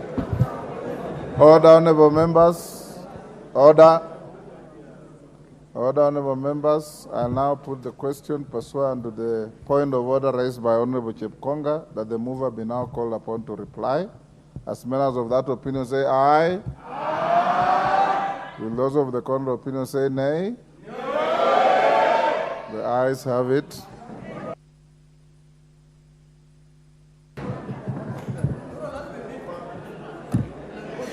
Thank you, Honorable Speaker. Honorable Speaker, allow me in reply to first thank all the members who have contributed. Honorable Speaker, last Thursday when this debate began, just to dissuade that fear by the Honorable Tiende Amolo that this bill is being rushed, we were here up to 7 p.m. and very many members contributed. And I sat here pensively listening to all the contributions by the members. Honorable Speaker, I remember the Honorable Engineer Mwengi, who was asking, how will a person earning 20,000 shillings afford to save to buy a house of 2.5 million shillings? Honorable Speaker, the straight answer is in the bill. I'm certain the Honorable Engineer may not have read the bill. And at clause 2 of the bill on social housing, the bill is quite explicit that the social housing units will be houses for people, targeting people whose monthly income is below 20,000 shillings. The same questions I had the leader of minority asking: how will Mama Mboga, how will a boda rider afford to buy a house? It is these people who are being targeted with the social housing. The Honorable Tiende Omolo, who has just contributed this afternoon, is asking the same pertinent questions. Is this bill about affordable housing, ownership of housing, or is it about affordable rentals? And the straight answer again, it is about affordable ownership of houses. People, new home owners, millions of new home owners will be created out of this bill, Honorable Speaker, and not just rentals. And I know, Honorable Speaker, those who have been opposing this bill, a number of them are those who have vested interests in rental units in this country, who fear that affordable ownership of houses by Kenyans might in a way jeopardize their rental units. But I want to assure even landlords like myself, and Honorable Speaker, I am a landlord myself, just like many of us here, including the Honorable Junet. We are not threatened in any way by this bill. The housing gap in this country is so huge, Honorable Speaker, that we do not need to fear that anybody will be threatened. Okello, what is out of order? Thank you very much, Honorable Speaker. Majority Leader understands that all of us here in this House know how to read. And Honorable Speaker, firstly, it says the Affordable Housing Bill 2023. And if we go to what is out of order? The heading. Honorable Speaker, I want this clear. If we go to the heading, it talks about a framework for access to affordable housing. There is no indication of ownership here, Honorable Speaker. And that is the confusion that we are going through. Are we talking about affordable rentals, which could as well be part of this, or affordable ownership of a house? Honorable Speaker, ownership is not here. Order, Honorable unless we are going to make more amendments. Order, Honorable Okello, you are debating. You are not raising a point of order. Thank you, Honorable Speaker. You know, Honorable Speaker, reading English and interpretation of what is written in English are two different things. Honorable Speaker, moving on, the Honorable Oudo, in his submission, again was asking how will Chang'aa brewers, or rather he asked that many of his, many constituents who are Chang'aa brewers, and posed the question that what mechanism will be there to collect this money, and I think it's the same question that the Honorable Opio and I was asking, what mechanism will be there to collect this money as directed by the court. And Honorable Speaker, it is indeed true, as the Honorable Tiende Omolo has submitted, that it is the courts that said we are not levying this tax to a certain section of Kenyans. And therefore, in curing that problem that the court pointed out, then a provision was created for us to use the Tax Procedures Act, as has been clearly stipulated by the chair of the Finance Committee, to collect from every Kenyan who is earning an income. And Honorable Speaker, whether you are a farmer, whether you are a Chang'aa brewer, and maybe to Honorable Oudo, it is brewers, not Chang'aa brewers, because Chang'aa brewing is an illegitimate trade that I don't know whether there is a way of collecting taxes from a legitimate trade. But for any person who is involved in legitimate earning of an income, they shall be obligated to pay this under the Tax Procedures Act. And Honorable Speaker, there are fears that, like the Honorable John Badis has said, that KRA will harass people. KRA is a tax collector, not an agent for harassing Kenyans. And they will collect the taxes that are due from Kenyans in the manner provided for in law. Finally, Honorable Speaker, and I think is also an issue that you addressed when I think Honorable Junet or somebody else objected to the beginning of the debate on the question that appears on the memorandum of objects and reasons for this bill. Honorable Speaker, you put it so well that the memorandum is a storyline. Is a storyline describing what the proposer of the bill thinks of his bill. And at the point we formulated this bill as a proposer, it was my thinking that it will not affect county governments because it was a money bill that was designed to collect taxes, Honorable Speaker. But I have since been informed and guided even by the Speaker when the two speakers consulted and agreed that this bill does concern counties. Honorable Speaker, I am certain if and when this House dispenses with this bill, it will certainly be on its way to the Senate, and I have been in consultations with the leader of majority in the Senate. They are indeed waiting for this bill in the Senate. Order majority. Yes, Honorable Kajwang.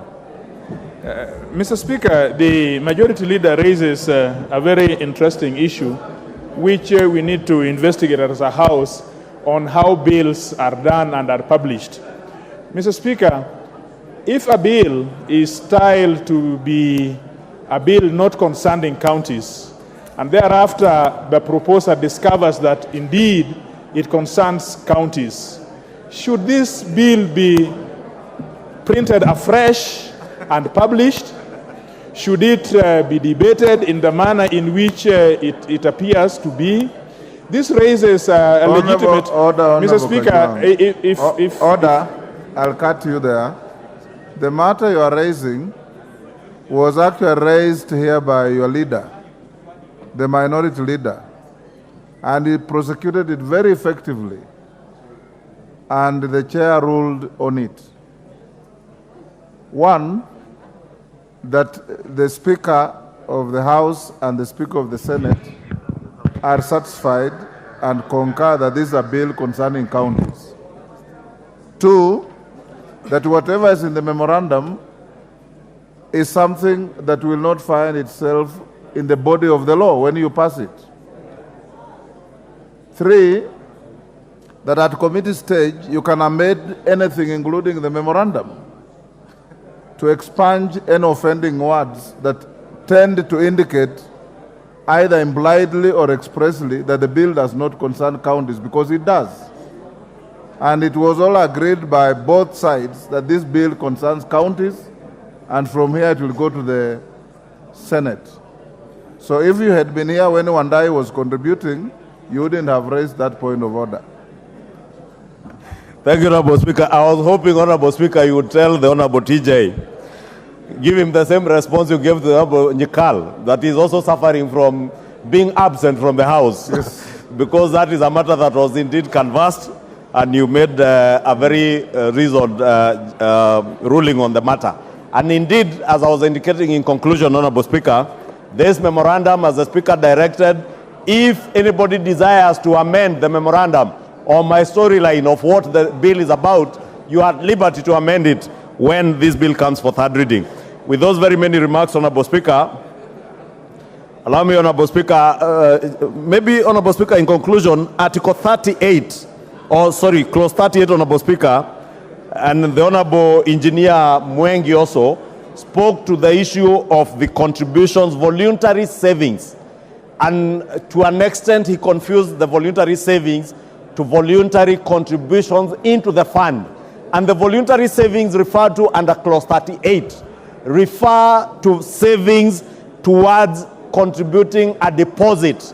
And is a deposit that the Honorable Chair of the Finance Committee has very ably stated that the provision that was there for a 10% deposit, and I remember when the units in Nakuru County were in Bondeni, Nakuru, were advertised, Kenyans raised that particular question as to whether how many Kenyans will be able to afford 100,000 shillings, and that is what the chairman of the Finance Committee has indicated that they have proposed in their committee report during third reading to remove the provision for a 10% deposit, so that Kenyans, even what we do, Honorable Speaker, when you are getting into a rental house, you are required to raise a deposit of 2 months deposit and one month rent, or 1 month's deposit and 2 months rent, and you pay an equivalent of your 3 months deposit as your deposit, is probably something now with the removal of the 10% deposit that could be considered by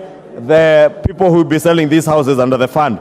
Honorable Speaker, with those very many remarks, let me conclude by saying that this bill is not just about a levy. This bill is not just about houses. As I submitted when moving, this bill is about provision of jobs for millions of our youth who are languishing back in our constituencies without jobs, and plead with all of you to vote for this bill. And voting for this bill, honorable members, you'll be voting for jobs. I will wait to see, Honorable Speaker, how many of us here will vote against jobs for Kenyans, jobs for Kenyans, jobs for your constituencies. This bill is nothing other than about jobs, jobs, jobs, jobs, jobs, jobs for your constituencies. Vote for jobs. Vote for employment. Vote for homeowners. Vote for wealth creation. Vote for a new Kenya. I submit and I reply, Honorable Speaker. Order. Honorable members on both sides of the House, you are totally out of order for turning the floor of the House into a rally situation. Honorable members, I'll now put the question, which is that the Affordable Housing Bill, National Assembly Bill number 75 of 2023, be now read a second time. As members of that opinion say aye. Aye. Will those of the contrary opinion say nay? Nay. The ayes have it.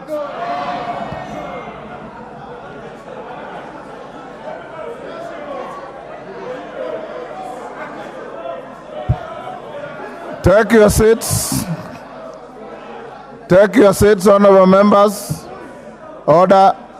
You have order, honorable members. Take your seats. You have the requisite number. Order.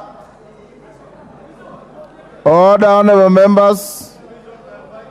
You have claimed a division.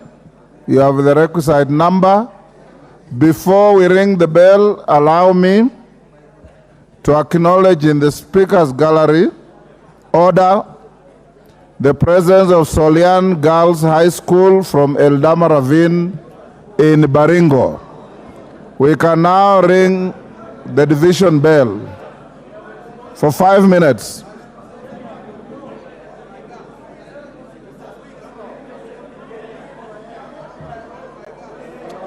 We are on division, we can't. Order, honorable members. The division bell will be rung for 5 minutes.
The division bell is currently on at the National Assembly. This division bell has been ordered by the Speaker of the National Assembly, Honorable Moses Wetangula, for the House to take account of members in support of the Affordable Housing Bill 2023, currently at the second stage. On your screens, you can see the whip of the majority side, whipping members in the chamber. In the next about 3 minutes, we are set to see members of the National Assembly from various sides, that is those opposing and those in support of the bill, currently at the second stage, take the numbers owing to that vote that was just taken just a while ago by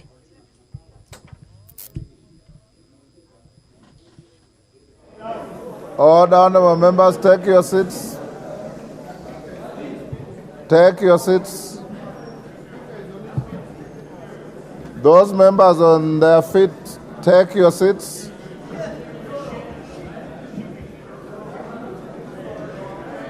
Take your seats. Honourable members, those on your feet, freeze. Those near their seats, get seated.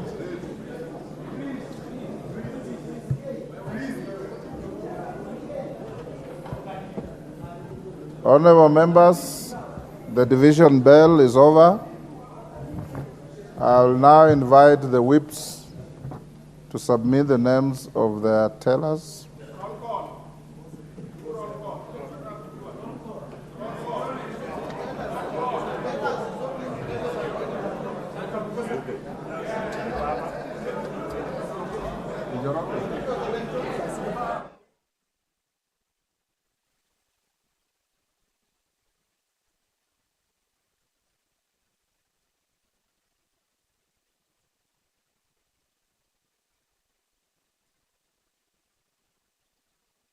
Order.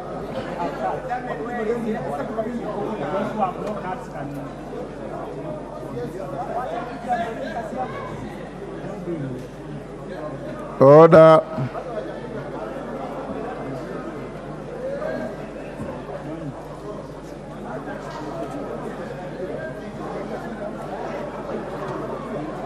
We do. Njoroge.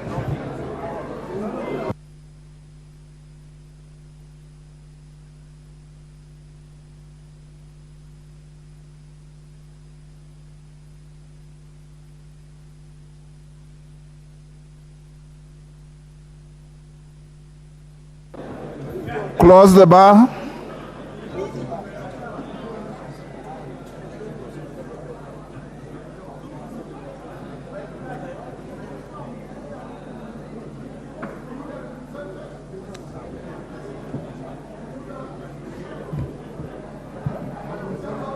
Honourable members, order. Order, honourable members. Take your seats. Take your seats. Honourable members, I want you to observe decorum and decent conduct in the House. Your standing orders stipulate very clearly when voting is going on, you observe silence in the chamber, no movement from one place to another. I would have loved us to have electronic voting, but I'm told some of you don't have your cards. I want to advise members that going to the future, it saves a lot of our time if we do electronic voting. And for my time in 10 years in the Senate, all our voting was electronic and it was seamless. And when you vote even electronically, it appears on the screen and everybody can tell who is voting in whatever manner. So going to the future, clerk, make sure that the electronic gadgets are working. This vote would have taken 5 minutes. Now we are probably going to take 1 hour. If And I want to direct that if the chair notices you walking up and down during voting, your vote will be nullified. Maintain silence, remain in your places of seat, so that we have an orderly house. You know very well before this we have had votes that have degenerated into something I don't want to describe. If I see you walking around, it matters not who you are, even if you are in leadership, I'll nullify your vote. So let's start through a roll call vote. Remain where you are. When you are called out, vote. And for avoidance of doubt, I'll now put the question that Affordable Housing Bill, National Assembly Bill number 75 of 2023, be now read a second time. You are voting either yes or no. Let's start. Ainab Koi, Chepkonga Kiprono Samuel.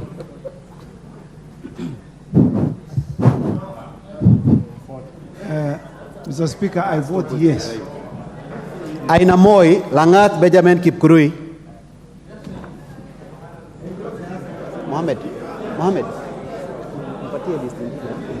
I vote yes. Aldai Kitani Marian Jebet. Honorable Kaluma, take your seat. Alego Usonga, Atandi Samuel Onunga. Give him the mic. I vote no. Awendo, Owino John Walter. Bahati Mrembo Irene Joki. Balambala Shurie Abdi Omar. Balambala Shurie Abdi Omar. Absent. Baringo County Woman Rep Sergon Florence Jamatia. Barigo Centro Kandie Joshua Chepiegon. Baringo North Kipkoros Joseph Magilap. Baringo South Kamuren Charles. Baringo South Kamuren Charles. Belgut Koech Nelson. Bobasi Momanyi Innocent Obiri. Bobasi Momanyi Innocent Obiri. Bamachoge Borabu. Barongo Nolfalson. Bamachoge Chache Alpha Miruka Ondieki. Bomet Woman Rep Lynette Jebkorir. Bomet Centro Kilel Richard Cheruyot. Bomet Centro Kilel Richard Cheruyot. Bomet East Yegon Richard Kipkemoi. Bonchari Onchoke Charles.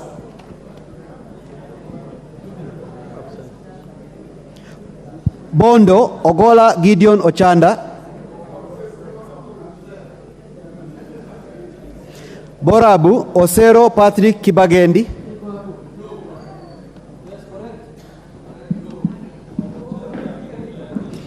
Budalangi Wanjala Rafael Sauti Beta. Honorable Pareyo.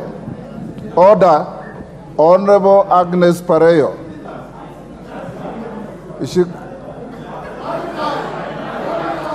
Can you take your seat or I'll nullify your vote? I see you walking up and down again and your vote will be nullified. Bumula Wamboka Nelson Jack. No. Bungoma Woman Rep Wabilianga Kadri Nanjala. Bura Yakub Ado Kuno.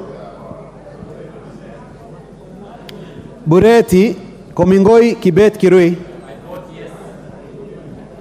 Busia Woman Rep Omanyo Catherine Nakambi. Butere Mwale Nicholas Tindi. Butula Oyula Joseph Maero. Butula Oyula Joseph Maero.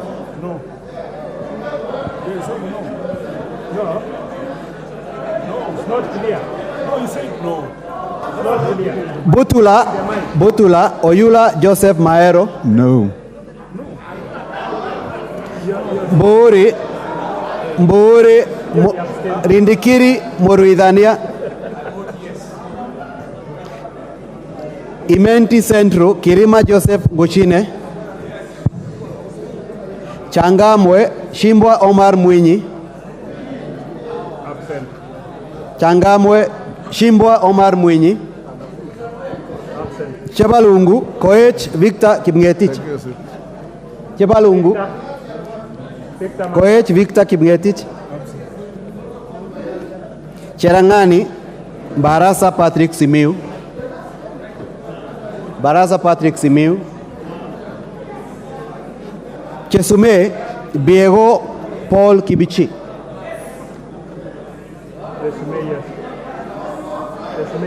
Chuka Iganga Ngombe Ntwiga Patrick Munene. Chuka Iganga Ngombe Ntwiga Patrick Munene. Dadab Farah Maalim. Dagoretti North Elachi Beatrice. Dagoretti South John Kiarie. Dagoretti South John Kiarie. Eldama Ravin Musa Sirma. I vote yes. Eldas Welie Keinan. Elgeo Marakwet Woman Rep Jepto Ngelechei. Embakasi Centro Gadhiro Mejadong.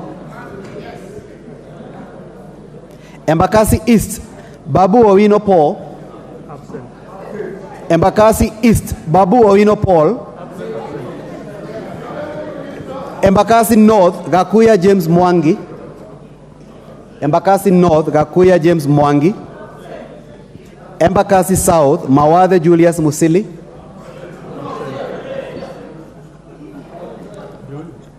I vote no on the overtaxation. Mweje Mark Samuel Mureithi.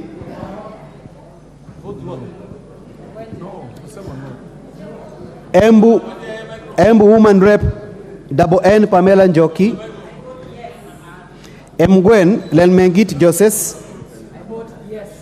Emuhaya Omboko Milemba. Emuhaya Omboko Milemba. Emurwa Dikir Johanna Ngeno. Endembes Pukose Robert. I vote yes. Fafi Yakub Farah. Funyula Oundo Wilberforce. Galole Said Buya Hiribae. Said Buya Hiribae.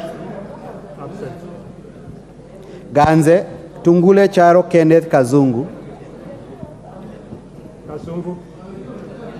Garissa Woman Rep Siad Amina Udgon. Garissa Township Deko Mohamed Baro. Garsen Guyo Ali Wario.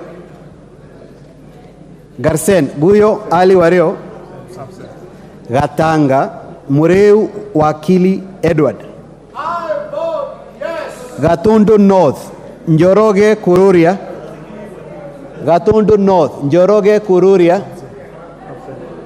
Gatundu South Kagombe Gabriel.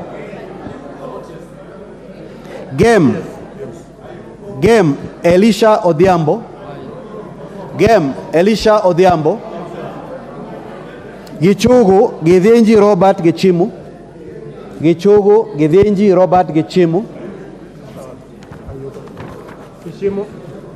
Gilgil Martha Wangari, Githunguri wa Muchomba Gathoni, Githunguri wa Muchomba Gathoni, Hamisi Gimose Charles, Hamisi Gimose Charles, Homabay Woman Rep Bensuda Osogo, Bensuda Osogo, Homabay Town Kaluma Peter George Opondo, Igembe Central Daniel Kili Karido, Igembe Central Daniel Kili Karido, Igembe North Mnaiba Taitumu Julius, Igembe South Mwirigi John Paul, Igembe South Mwirigi John Paul, Ijara Abdi Ali, Ikolomani Shinali Bernard Masaka,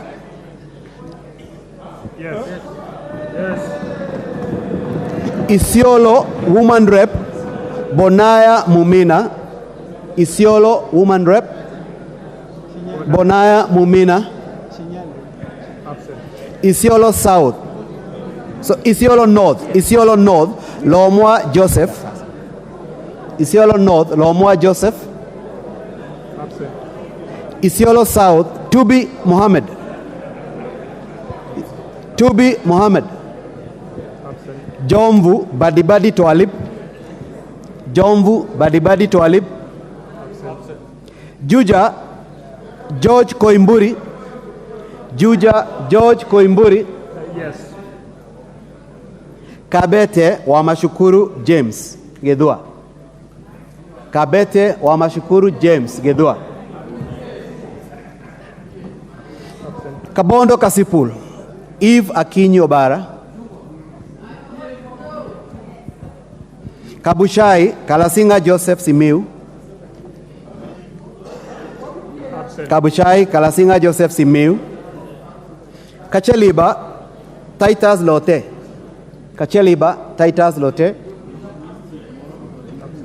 Kaiti Kimilu Joseph,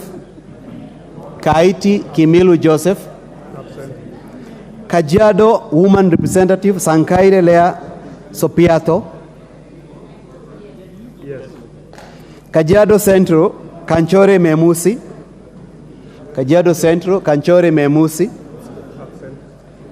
Kajiado East Hamisi Kakuta Maimai,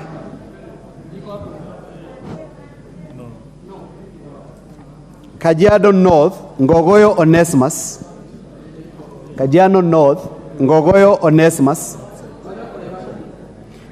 South Sakimba Parashina,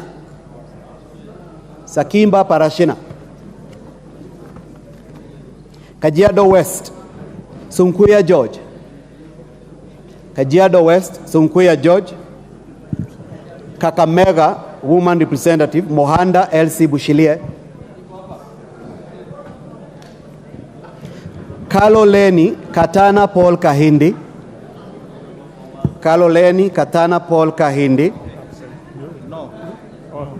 I vote no. Kamukonji Hassan Abdi Yusuf,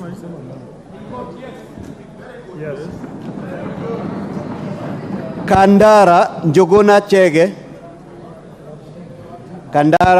Chege, Kandui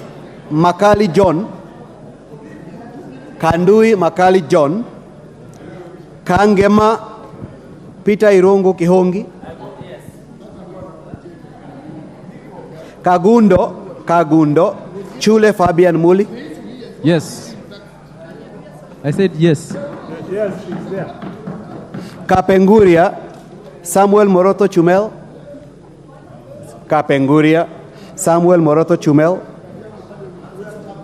Kapsaret Sudi Oscar Kipchumba,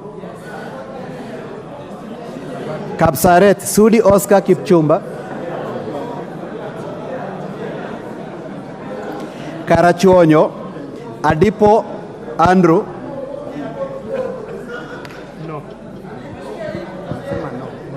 amesema no.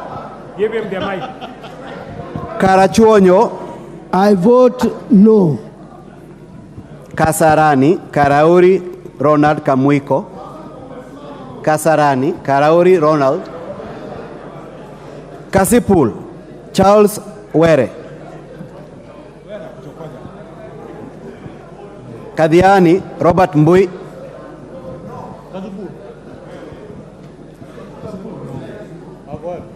Keio North, Kipsanai Adams Korir. Keio South, Gideon Kemayo. Keio South, Gideon Kemayo. Kericho County, Beatrice Kemei. Kericho County, Beatrice Kemei. Keses, Julius Ruto.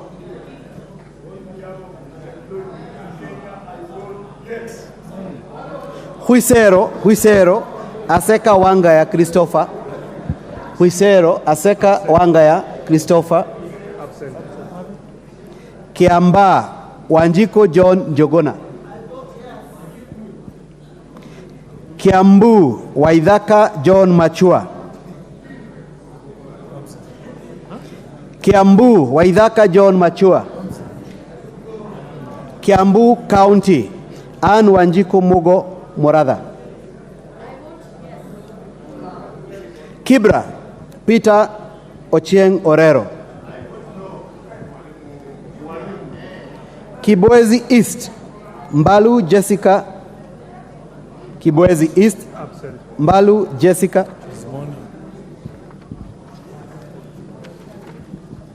Kibwezi West, Mutuse Mwengi Ekomas. Kieni, Anthony Wainaina Njoroge. Kieni, Anthony Wainaina Njoroge. Kigumo, Joseph Munyoro. Kiharu, Dindi Nyoro. Kiharu, Dindi Nyoro. Kikuyu, Kimani Ichungwa.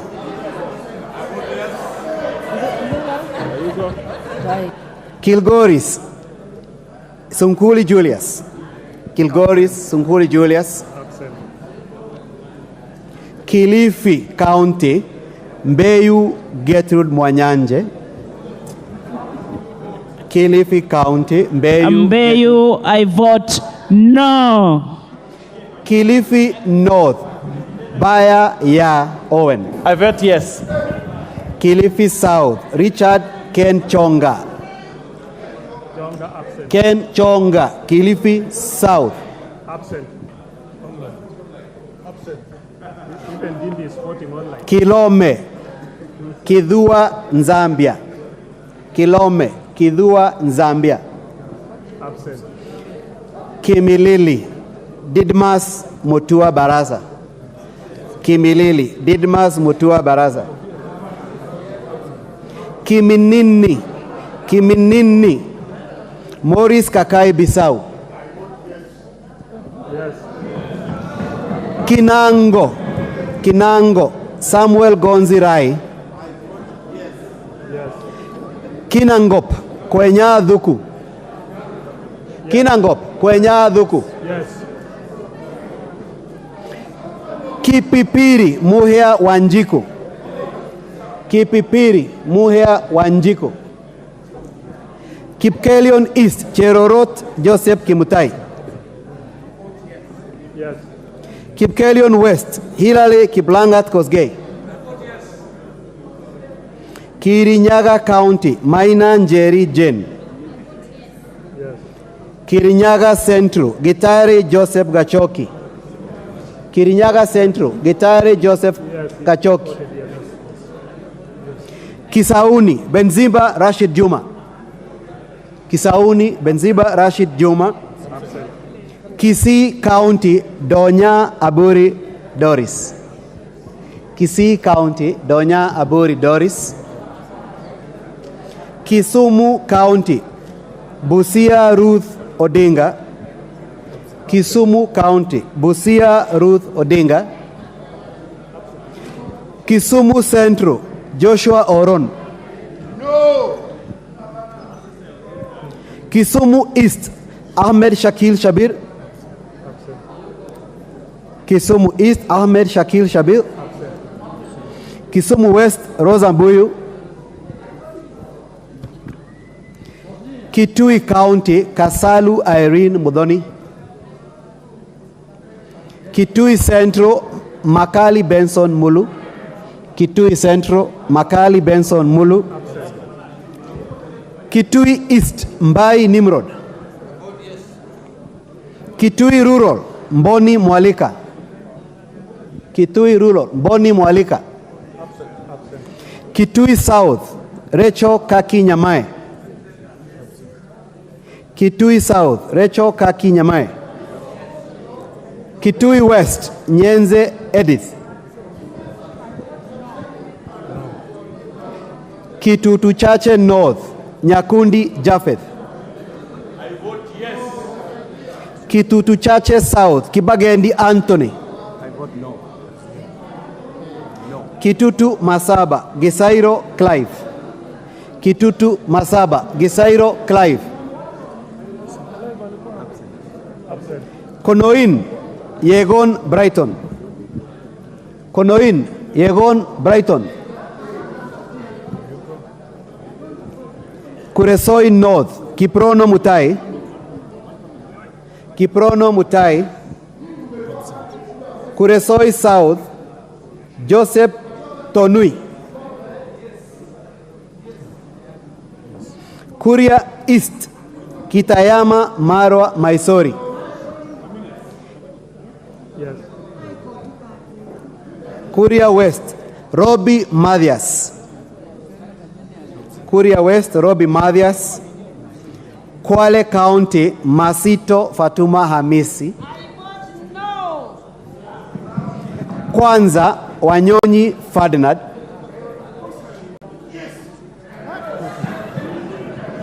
Lafe, Abdurrahman Mohammed Abdi. Abdurrahman Mohammed Yes. Abdi. Yes. Lakdera, Mohammed Abdikadir Hussein. Lakdera, Mohammed Abdikadir Hussein. Laikipia County, Jane Kagiri. Yes. Laikipia East, Kiunjuri Festus Mwangi. Yes. Laikipia North, Korere Sara. Absent. Laikipia North, Korere Sara Paulata. Laikipia West, Karani Stephen Washira. Leisamis, Lekuton Joseph. Leisamis, Lekuton Joseph.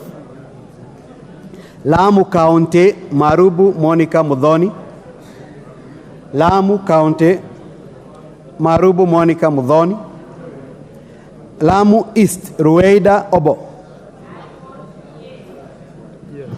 Lamu West, Muirori Stanley.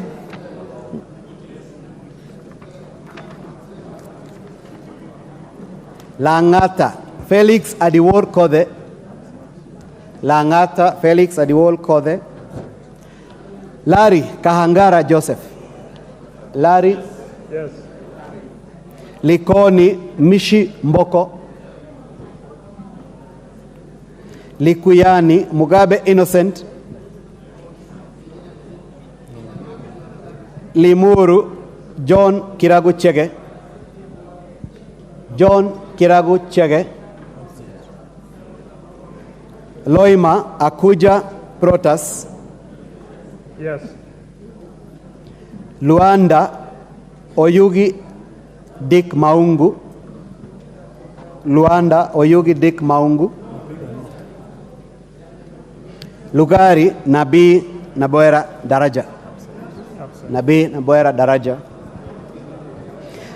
Lunga Lunga Chiforo Mondo. Chiforo Mondo Mangale. Yes. Lurambi Mukhwana Taitas Khamala. Lulambi Mukhwana Taitas Khamala.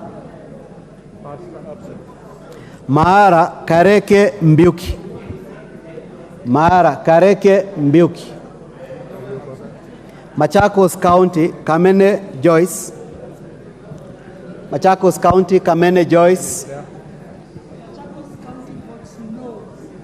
Machakos Town, Caleb Mule. Magarini, Kombe Harrison. Magarini, Kombe Harrison. Makandara, George Aladwa. Makadara, George Aladwa. Makueni, Suzanne Dunge Kiamba. Makueni constituency vote no. Makueni County, Mumo Rose. Makueni County, Mumo Rose Museo. Malava, Ichendi Malulu.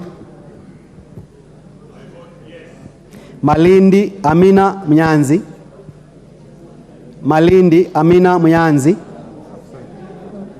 Mandera North, Basil Sheikh Abdullahi. Basil Sheikh Abdullahi. Mandera County, Umulkhair Sheikh Hasim. Mandera County, Umulkhair Sheikh Hasim. Mandera East, Abdurrahman Hussein Waitan Mohammed. Abdurrahman Hussein Waitan Mohammed.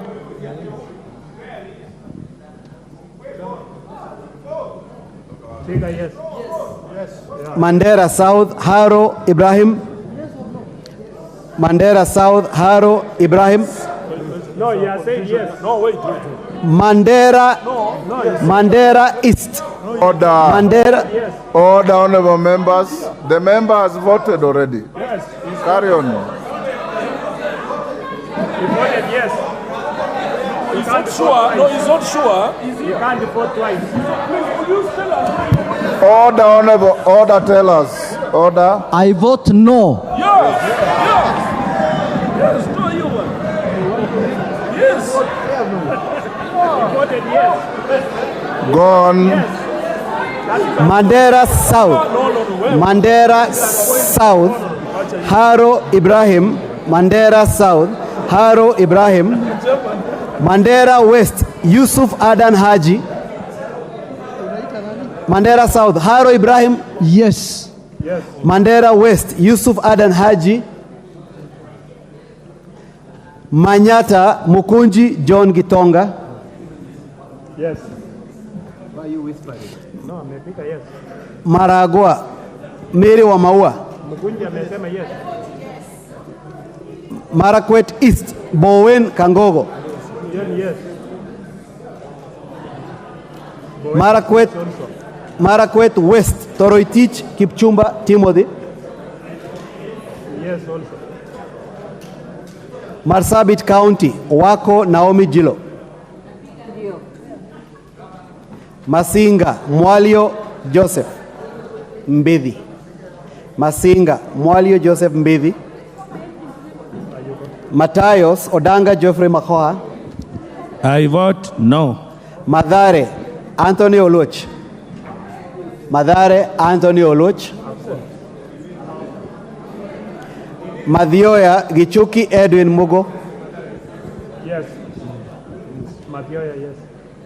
Madira Eric Mwangi Kahugu. Matuga Kasim Sawatandaza. Yes. Matungu Peter Oscar Nabulindo. Matungulu Stephen Mutinda Mule. Mavoko Patrick Kingola. Mbere North Ruku Geoffrey Kariuki. Where? Mbere North Ruku Geoffrey Kariuki. Yes. Mbere South Bernard Muriuki. Mboni Nzioka Kivasu Erastus. Mboni Nzioka Kivasu Erastus. Meru County Elizabeth Karambu Kailemia. Migori Amesema yes. Nepat Muriuki is. Amesema yes. Migori County Zainabu Mohamed Fatuma. Kwa niaba ya watu wa Migori, no. Kwa niaba ya Wakenya, no. Kiborek Ruben. Mogotio Kiborek Ruben. Moiben Barto Phyllis. Yes. Molo Kimani Kuria. Mombasa County Zamzam Mohammed. Mombasa County Zamzam Mohammed. Kwa niaba ya watu wa Mombasa napiga no. Mosop Kirwa Kipsang Abraham. Mosop Abraham Kirwa Kipsang. On behalf of people of Mosop, I vote yes. Moyale Guyo Wako Jaldesa. Moyale Guyo Wako Jaldesa. Msambweni Salim Faisal Bader. Msambweni Salim Faisal Bader. Mount Elgon Kapondi Frederick. Mount Elgon Kapondi Frederick. Moroni James Koyo Onyango. Mukurueni Kagushia John Gichohi. Kagushia John Gichohi. Mumias East Peter Salasia. Mumias East Peter Salasia. Mumias West Johnson Naika. Johnson Naika. Muranga County Betty Maina. Mvita Machele Mohammed. I vote no. Mvita Machele Mohammed. I vote no. There is no constituency called Muranga. Mvita Machele Mohammed. I vote Mwala no. Vincent Musioka Musau. Mwala Vincent Musioka Musau. Mwatate Peter Shake Mboko. Mwatate Peter Shake Mboko. Mwea Mary Maingi. Yes. Mwingi Central Muliungi Gideon. Mwingi Central Muliungi Gideon. Mwingi North Paul Musimi Nzengu. Paul Musimi Nzengu. Mwingi West Charles Nguna. Charles Nguna.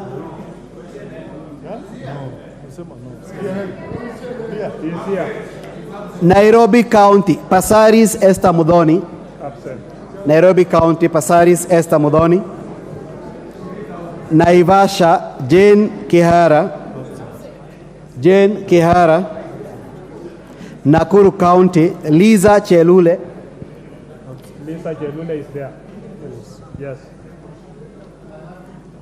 Nakuru Town East Gekaria David. Gekaria is there. For jobs to our youth, I vote yes. Nakuru Town West Arama Samuel. Arama Samuel. Nambale Mulanya Joyfrey. Mulanya Joyfrey.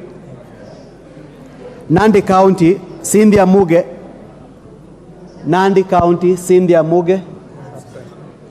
Nandi Hills Bernard Kitur. Nandi Hills Bernard Kitur. Narok County Rebecca Tonkei. Narok County Rebecca Tonkei. I vote yes. Narok East Aramat Lemanken. Aramat Lemanken. Narok North Pareyo Agnes. Yes. Pareyo Agnes. Yes.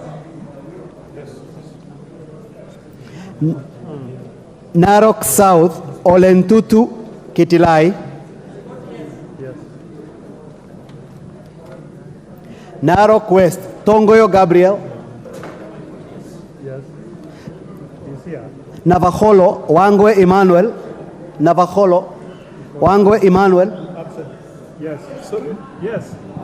Navajolo Wangwe Emmanuel. Give him the mic. Yes. Yes. Ndaragwa George Gachagua. George Gachagua. Yes.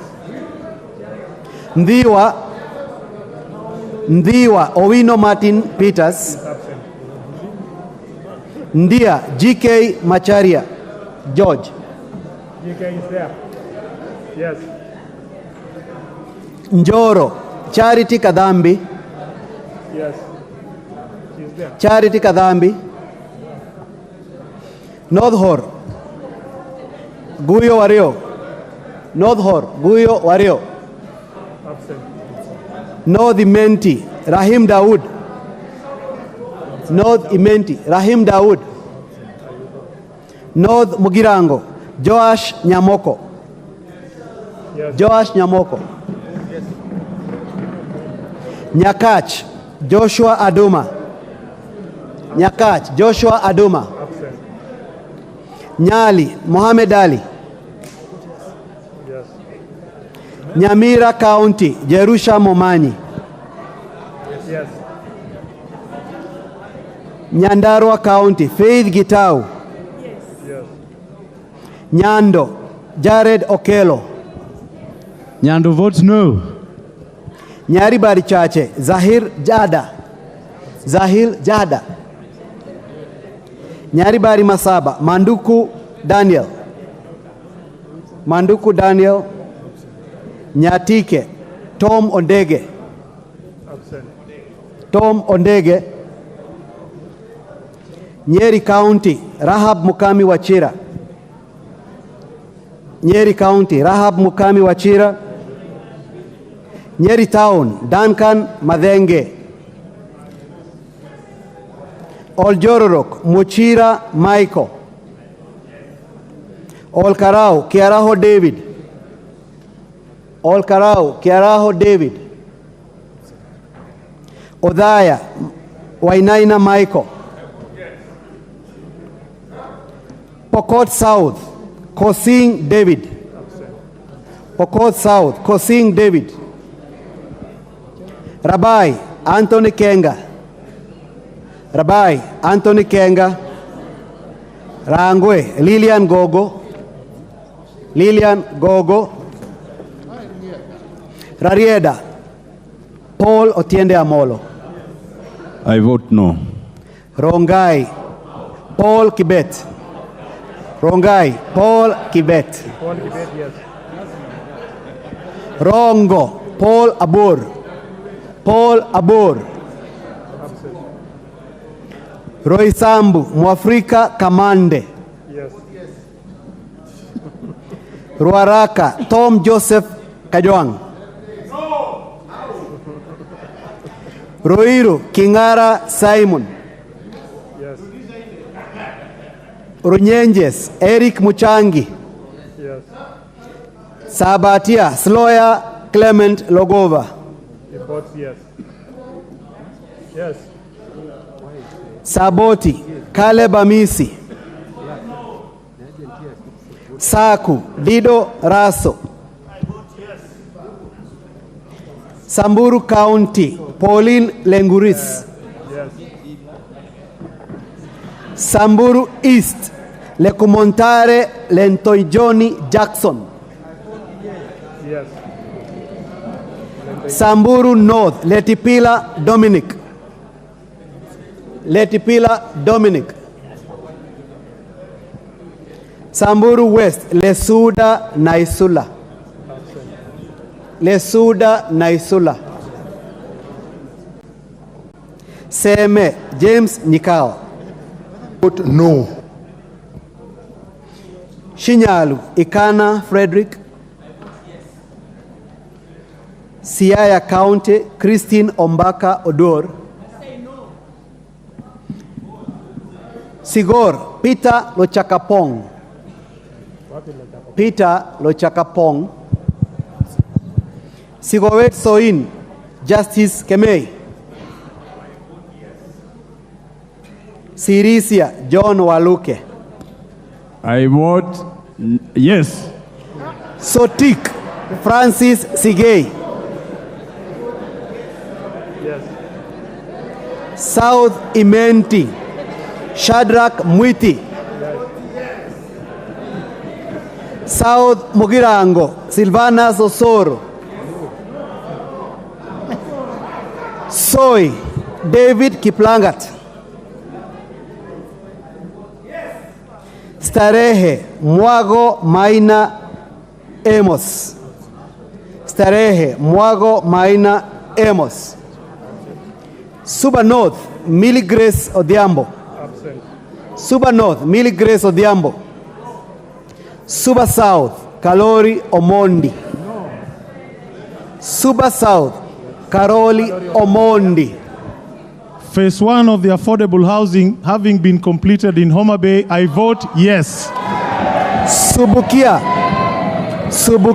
Gachobe Kinuthia. Gachobe Kinuthia. Suna East Junet Sheikh Mohammed. Suna East Junet Sheikh Mohammed. I vote no. Suna West Peter Francis Masara. Peter Francis Masara. I vote no. Taita Taveta County. Taita Taveta County. Lydia Haika Mizigi. Yes. Tana River County. Amina Dika. Yes. Tarbaj Hussein Abdi Bare. Tarbaj Hussein Abdi Bare. Taveta John Buire Okano. John Buire Okano. Teso North Kaunya Oku Edward. Kaunya Oku Edward. Teso South Mary Amase. Mary Amase is there. Teso South Mary Amase. I vote yes. I vote for jobs for my constituents. Tetu Mwangi Wandeto. Tetu Mwangi Wandeto. Daraka George Murugara. George Murugara. Yes. Yes. Darakanidhi County Susan Ngugi. Yes. Susan Ngugi. She's there. Yes. You are he's an agent. Why is he voting? Chairman, why are you voting? No. Thika Town Alice Nganga. Alice Nganga. Alice Nganga is there. And she's voted. Tiati Kasait Kamket William. Kasait Kamket William. Tigania East Mpuru Aburi. Tigania East Mpuru Aburi. Tigania West John Mutunga. She's here. Yes, voted yes. Tindaret Julius Meli. Yes. Tongaren Chikati John. Trans Nzoia County Sioi Lilian. Yes. Yes. Tarbo Sitienei Janet. Tarbo Sitienei Janet. Turkana County Ngitit Cecilia. Cecilia Ngitit. Turkana Central Namor Joseph Emade. Turkana Central Namor Joseph Emade. Turkana East Gikolok Nicholas Nixon.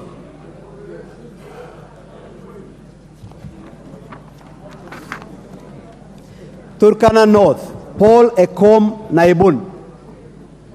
Turkana North Paul Ekom Naibun. Turkana South John Ariko. The people of Turkana South have said no to condominiums. Turkana West Nanok Epuyo.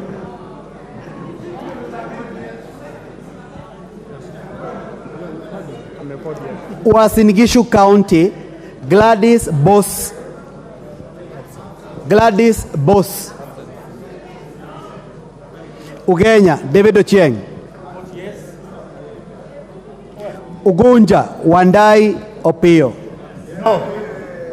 No. Uriri Mark Nyamita. Uriri, Mark Nyamita. Vihiga, Kagesi Kivai Ernest. Vihiga County, Adagala Beatrice. Yes.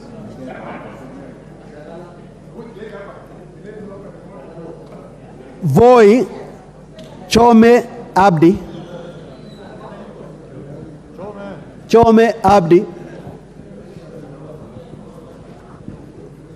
I vote no. Wajir County, Fatuma Jeho. Wajir County, Fatuma Jeho. Wajir East, Mohammed Aden Daudi. Yes. Wajir North, Ibrahim Sane. Wajir North, Ibrahim Sane. Wajir South, Ado Mohammed Aden. Ado Mohammed Aden. I vote no. Wajir West, Yusuf Farah. Wajir West, Yusuf Farah Mohammed. Webuye East, Ferdinand Wanyonyi. Sorry, Wabuye East, Wanyonyi Martin Pepela. Wabuye East, Wanyonyi Martin Pepela. Webuye West, Daniel Wanyama. Webuye West, Daniel Wanyama. West Mugirango, Stephen Mogaka. Stephen Mogaka. Absent. West Pokot County, Rael Kasiwai. Rael Kasiwai Chepkemoi. Westlands, Tim Wanyonyi. Westlands, Tim Wanyonyi. Wundanyi, Danson Mwashako.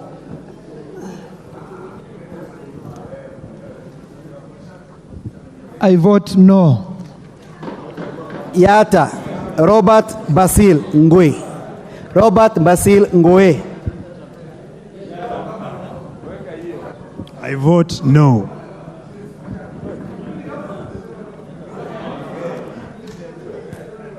Ali Abdisalat Khalif. Ali Abdisalat Khalif. Yes. Sabina Chege. Yes. Sabina Chege is there.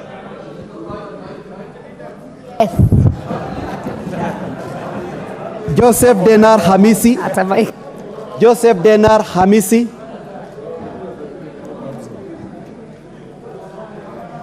Harun Suleka Hulbai. Harun Suleka Hulbai. Yes. Dorothy Mudhoni Ikiara. Yes. Joseph Wainaina. Jackson Kosgei Kipkemoi. Jackson Kosgei Kipkemoi. I vote yes. Irene Mayaka. Irene Mayaka. Umulhel Harun Mohammed. Umulhel Harun Mohammed. Teresia Wanjiru Mwangi. Teresia Wanjiru Mwangi. John Bandi. He should add chairman. I vote no. Talib Abubakar Ahmed. Talib Abubakar Ahmed. What's our vote? But yeah, Mike. I vote yes.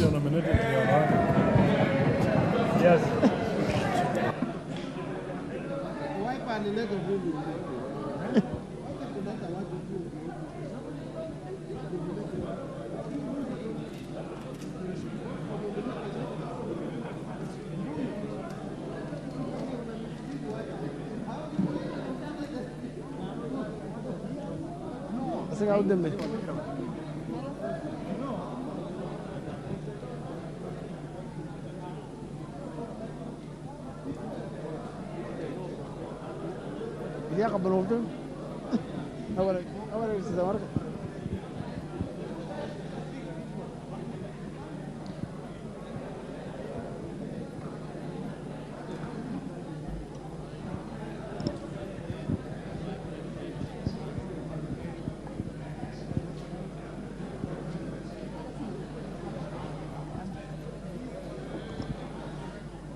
The tallying of the numbers of both the majority and the minority in regards to the Affordable Housing Bill 2023, that the Speaker put a question for members to vote for the bill at the second stage. So upon passing of that bill, for it to proceed to the third stage, that is the committee stage, we saw members of parliament raising to say each side has the numbers, and that occasioned the calling of each member for them to take a vote, and that tallying is currently on. On the side of the majority wing, the tellers are the member for Mbeere North, Honorable Geoffrey Ruku, and the member for Endebess, Honorable Robert Pukose. The minority wing is being represented by Honorable Jackson Mwamboka, the member for Bumula, as well as Anthony Kibagendi.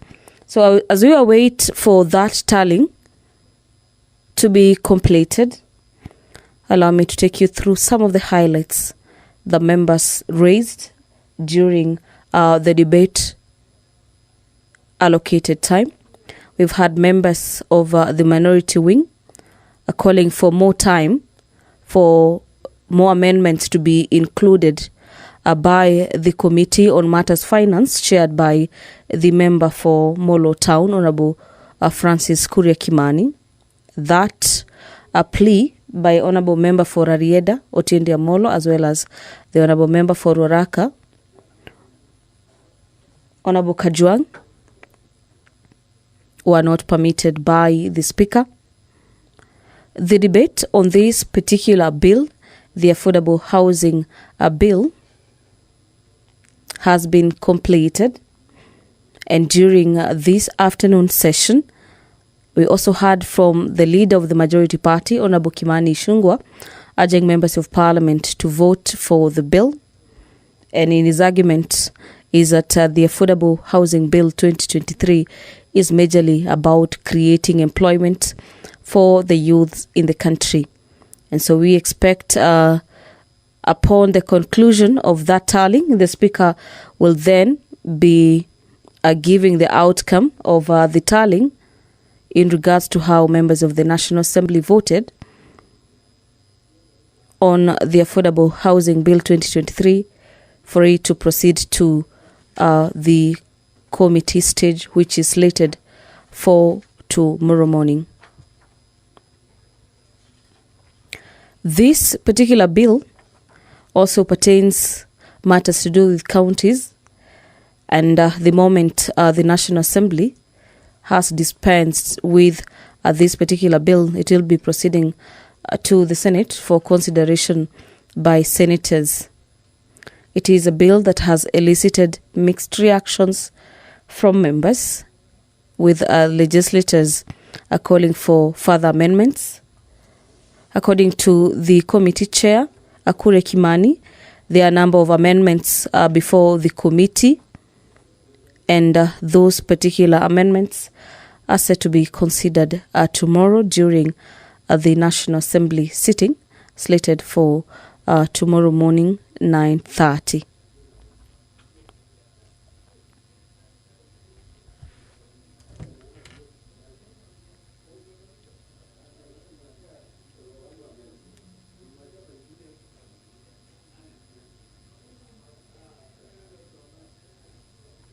Usually at the second stage, members of parliament, of the bicameral parliament, whether the bill is at the Senate or at the National Assembly, at the second reading, popularly known as the second stage, we have members ventilating on the bill, either in support or objecting to the proposals in the bill. And that is why we have various amendments to the Affordable Housing Bill 2023, where a section of members want various amendments to be included in the bill.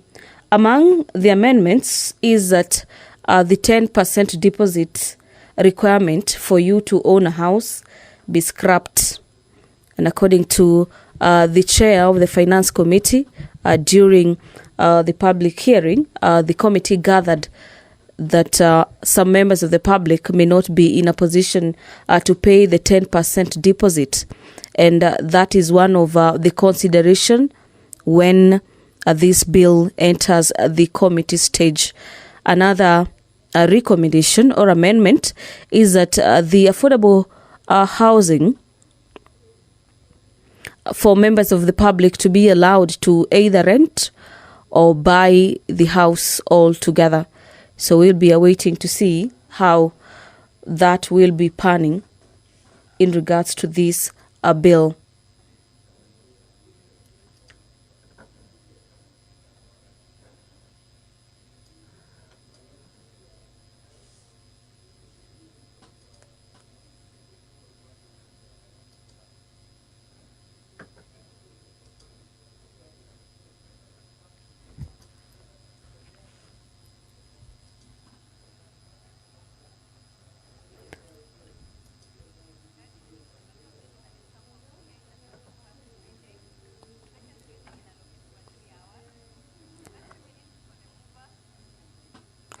This is a bill before the National Assembly, and it was introduced by the majority side.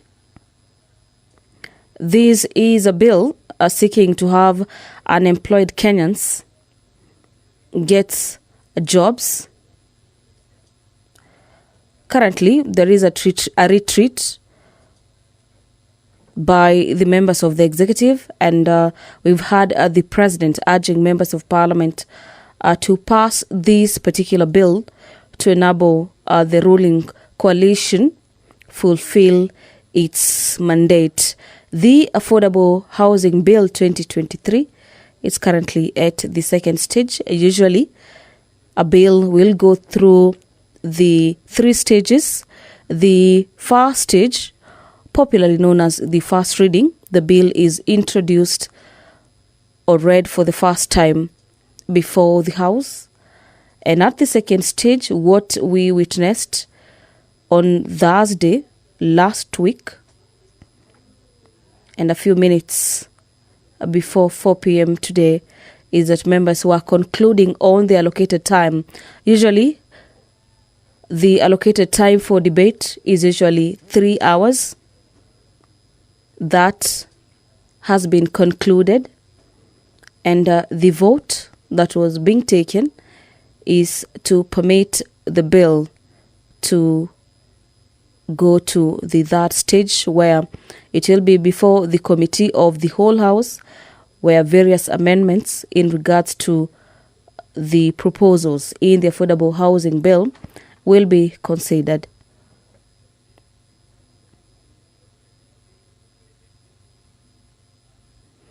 There has been various issues raised before the committee dealing with this aspect of the affordable housing. And when members of the public appeared before the committee, raised the aspect of the high cost of living, calling upon the committee to consider probably reducing the amount required for one to own the house.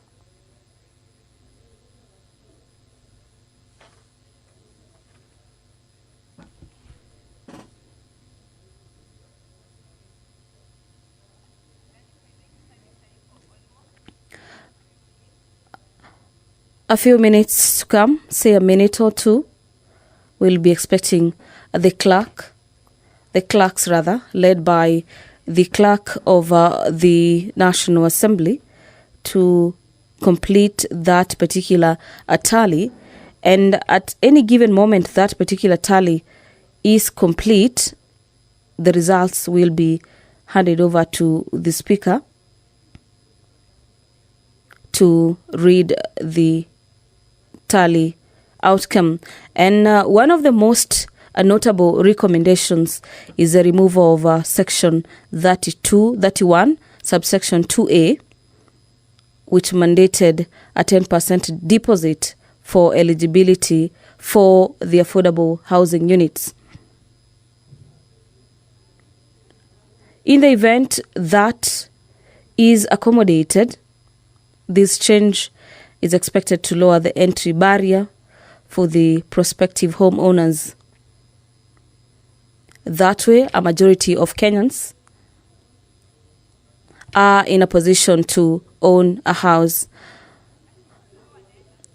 The clerk is already before the Speaker, ready to present the tally. Allow me to hand you over so we can hear from the Speaker of the National Assembly, Honorable Moses Wetangula, on how members voted in regards to that tally that was occasioned by a division from the House.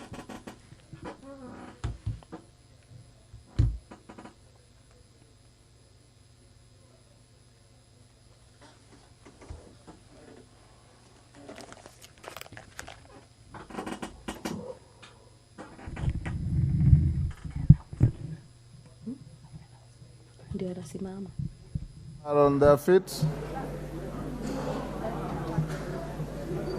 Take your seats. DK, take your seat.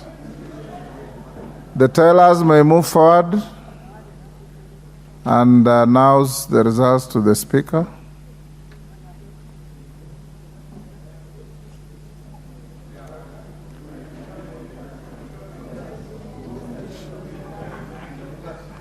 Honorable Speaker, sir, in the second reading of the Affordable Housing Bill 2023, the voting, manual for ayes 141, nays 58. Order, honorable members. Kibagandi, take your seat. Order, honorable members. I now wish to announce the results of the voting to the House. Order. In a division on second reading of the Affordable Housing Bill 2023, the results are as follows. The ayes 141, the noes 58, total vote 199, abstentions nil, so the ayes have it. Clerk, can you read?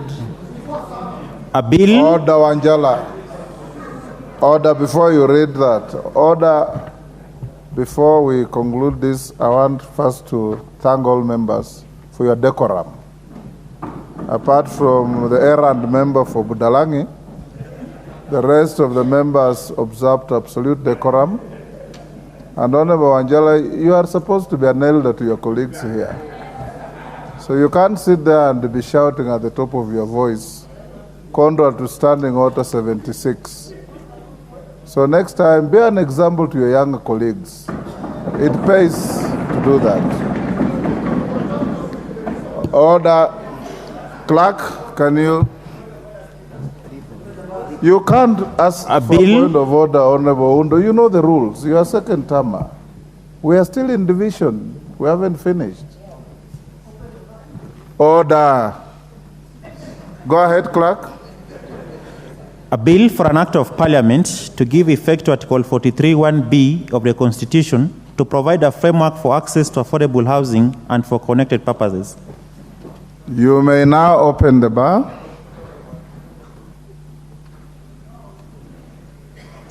On the division? The voting is over. Yes. Okay. Honorable Speaker, thank you very much. And I want to also join you in thanking members for having conducted Honorable themselves. members, we are going to the NADCO report for those who are leaving. Yes, go on, Ondai. Okay. Honorable Speaker, I wish to join you in commending the House for having undertaken a very, very seamless voting exercise on this bill. But as I do so, Honorable Speaker, I take note of the fact that the third reading stage of this bill has been lined up for tomorrow, Wednesday, 2:30 p.m. Tomorrow afternoon, yes. Yes. Honorable Speaker, I want to plead with you that, bearing in mind the enormous number of possible amendments that are coming from members on this very, very contested bill, I want to plead with you that you consider giving us a little bit more time in terms of arranging the order paper, so that members can get opportunity to hand in their proposed amendments, and also where there are similar or related amendments, we can undertake the process of winnowing under the meaning of winnowing in the standing orders. Honorable Speaker, the feeling of most members here is that the timing of 2:30 p.m. tomorrow is too soon for those processes to be undertaken and be completed. I know for sure, Honorable Speaker, that I sit in the House Business Committee, but I want to plead with you that we try to rearrange this, since even on Thursday, we are still going to have a sitting that could actually be used to process the third reading stage of this very, very contentious and controversial bill. Honorable Speaker, I submit.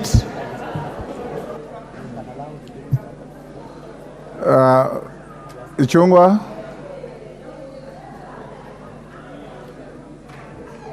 Order, honorable members, the House is still in session.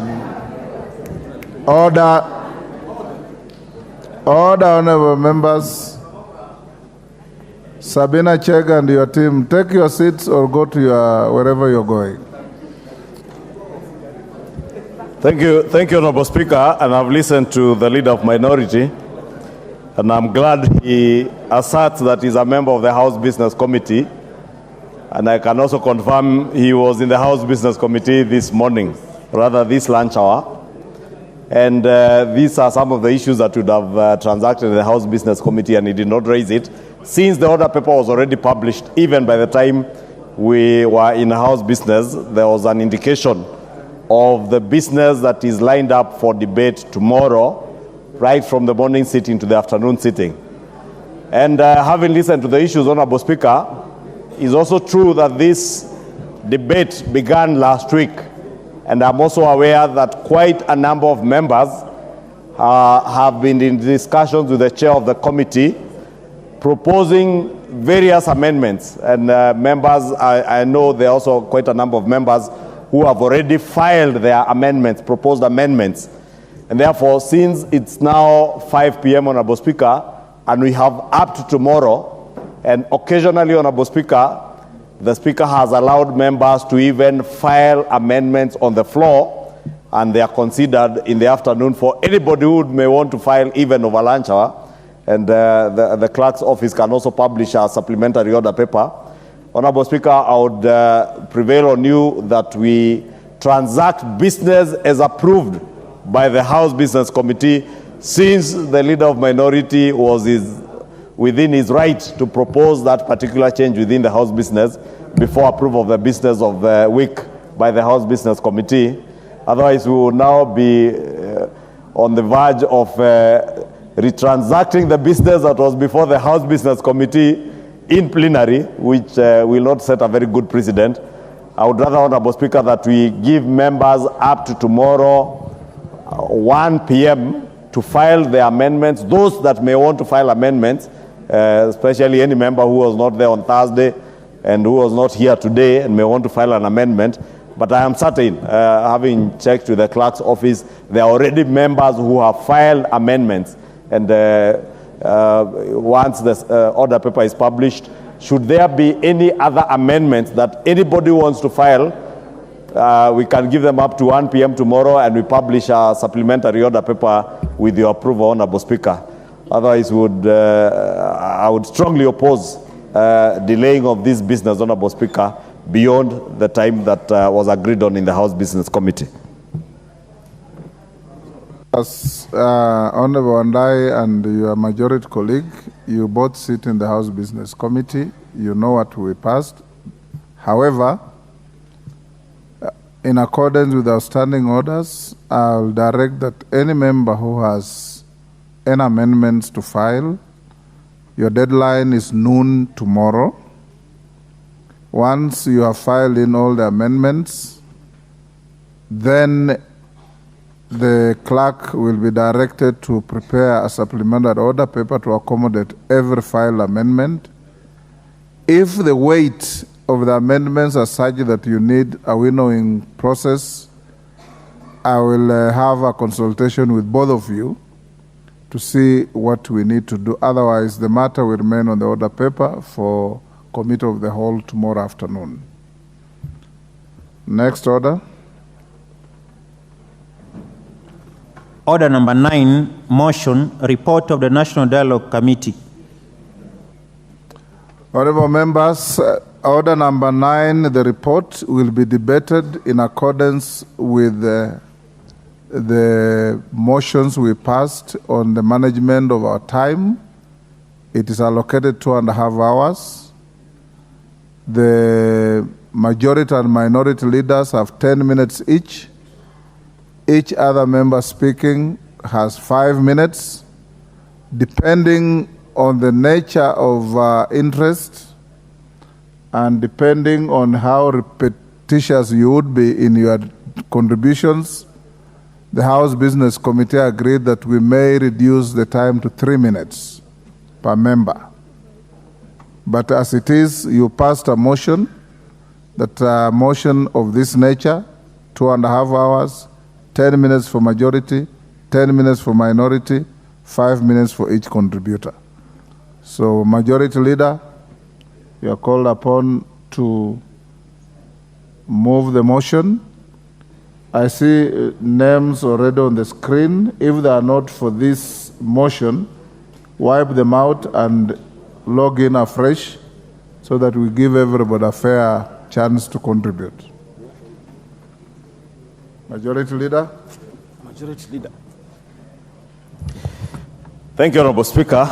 Honorable Speaker, I beg to move the adoption of the National Dialogue Committee's report, or what was christened NADCO. And this report, Honorable Speaker,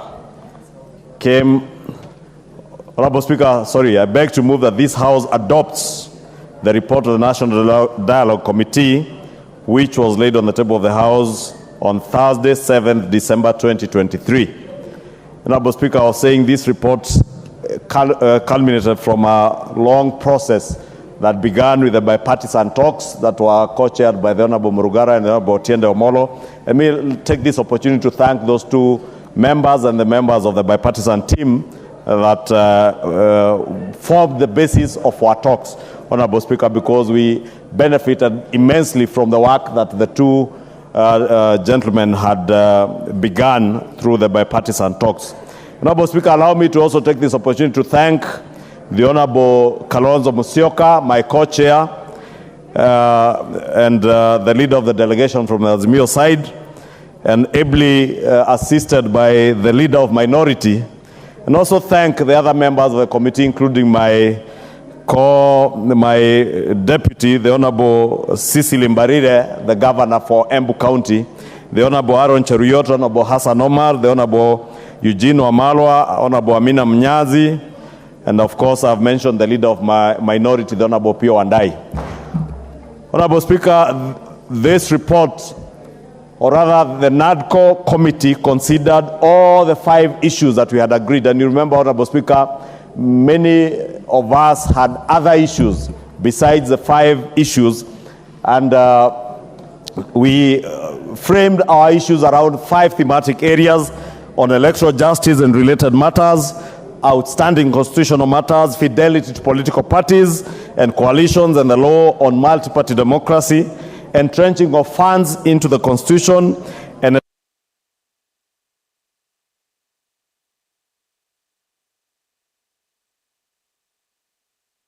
issues. And I don't to dwell into all the recommendations that came out of the report. Members, you remember, is a very bulky report that also factored in memoranda and submissions from many Kenyans.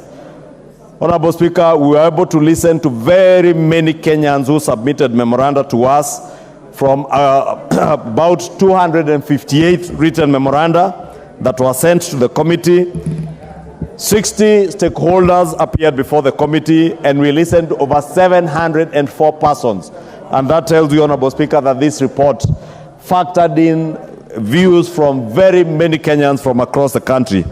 Honorable Speaker, we also have a retinue of proposals on legislative instruments or statutory instruments that emanated from this report. And Honorable Speaker, we have a total of 9 legislative instruments or legislative proposals that we shall be submitting to Parliament for publication upon the adoption of this report.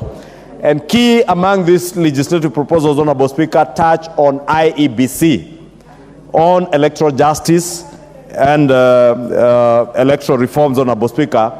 And there are quite a number of legislative proposals, beginning with the reconstitution of the IEBC panel.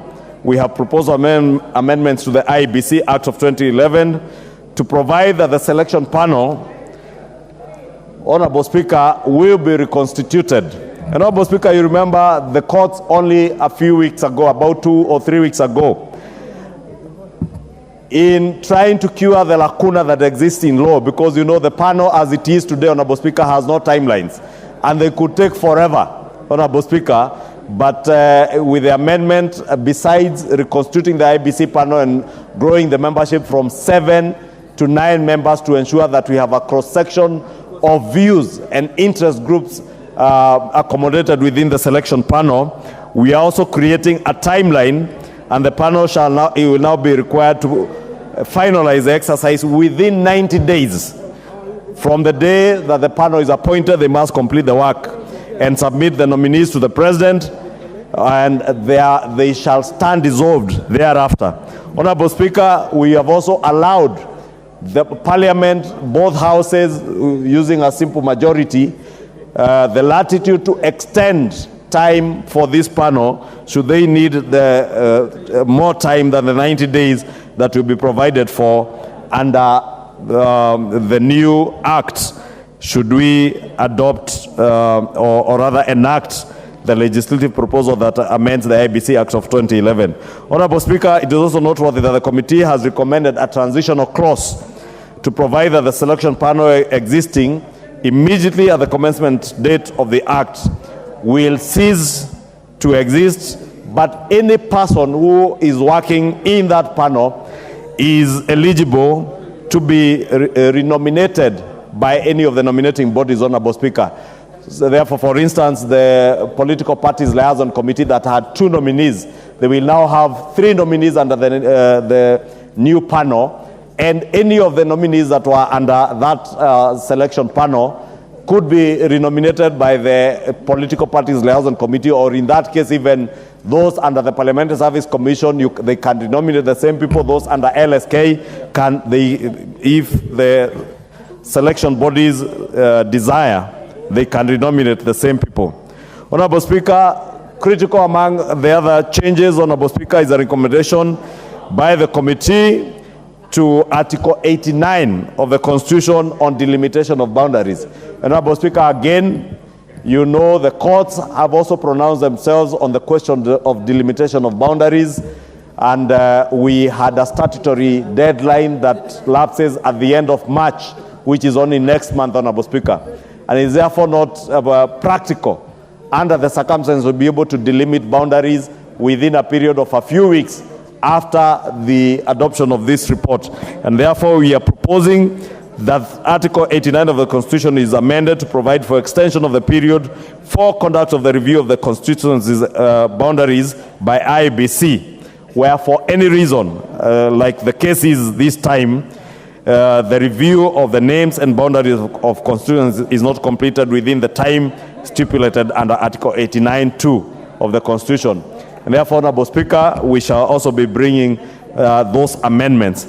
Honorable Speaker, on audit of the 2022 presidential elections, we did engage in this matter, and we agreed that in line with the constitutional provisions, Honorable Speaker, that we evaluate all our presidential and election processes. We agreed that we shall not be reviewing since the presidential election was settled, and that is a matter now beyond us, Honorable Speaker, and settled by the Supreme Court. But we shall, in line with our constitutional provisions, be evaluating or rather have a process of an evaluation of the 2022 electoral process, so that, Honorable Speaker, we ensure that future elections, beginning with the 2027 elections, Kenyans are certain that the election results are credible, and the entire electoral process, right from registration of voters, Honorable Speaker, up to the time votes are tallied and winners announced, be it for MCA all the way to governor and presidential elections, that Kenyans can be certain that those elections have followed a process that ensures the entire process is credible, Honorable Speaker.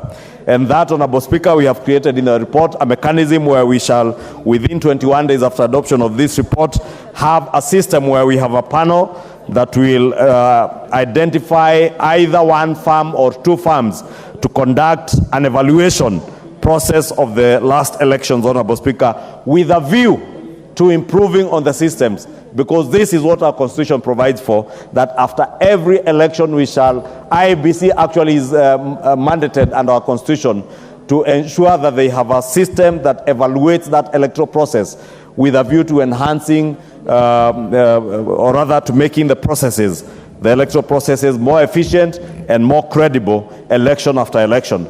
Honorable Speaker, on outstanding constitutional matters, there are issues that touch on 2/3 gender rule, and I know many of our lady members of parliament have been very keen on this issue. I do know, Honorable Speaker, that there was a ministerial working team on this aspect, and indeed we did recommend that on the 2/3 gender rule, the committee recommended that the multi-sectoral working group on the realization of the 2/3 gender rule under the Ministry of Public Service, Gender and Affirmative Action finalizes its work and recommend a framework of implementation of the 2/3 gender principle and submit its report to Parliament for consideration. And Honorable Speaker, I had an engagement this afternoon with Honorable Sabina Chege, the party leader of Jubilee, who has been very keen in pursuing this matter.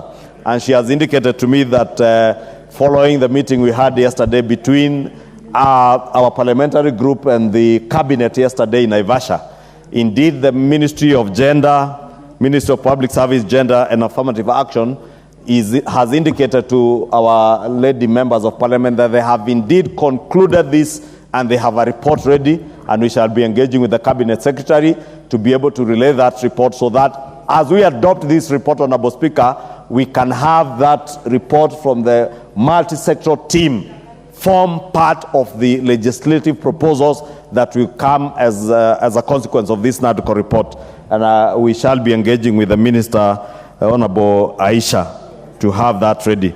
Honorable Speaker, on the cost of living, Honorable Speaker, because this is again, maybe before I get to the cost of living, Honorable Speaker, on entrenching of funds into the Constitution, we did recommend that NGCDF, because of the critical role it plays together with NGAF and the Senate Oversight Fund, that they be entrenched into our Constitution, Honorable Speaker, and more importantly, on the Ward Development Fund, to ensure that all our MCAs in our constituencies and in our wards have access to a Ward Development Fund, Honorable Speaker, and every ward, no MCA, will have to kneel before a governor to be able to access development funds to their wards.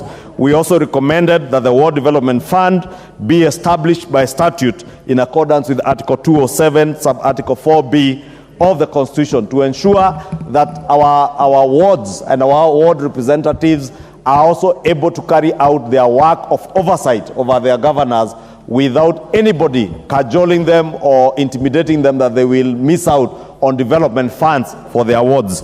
And Honorable Speaker, MCAs will now be able, upon adoption of this report and upon enactment of the requisite legislative proposals, to be able to have development funds allocated to their respective wards. Honorable Speaker, on establishment of entrenchment of state offices, we also did agree on the establishment of the office of the leader of the official opposition and that of the Office of the Prime Cabinet Secretary, Honorable Speaker.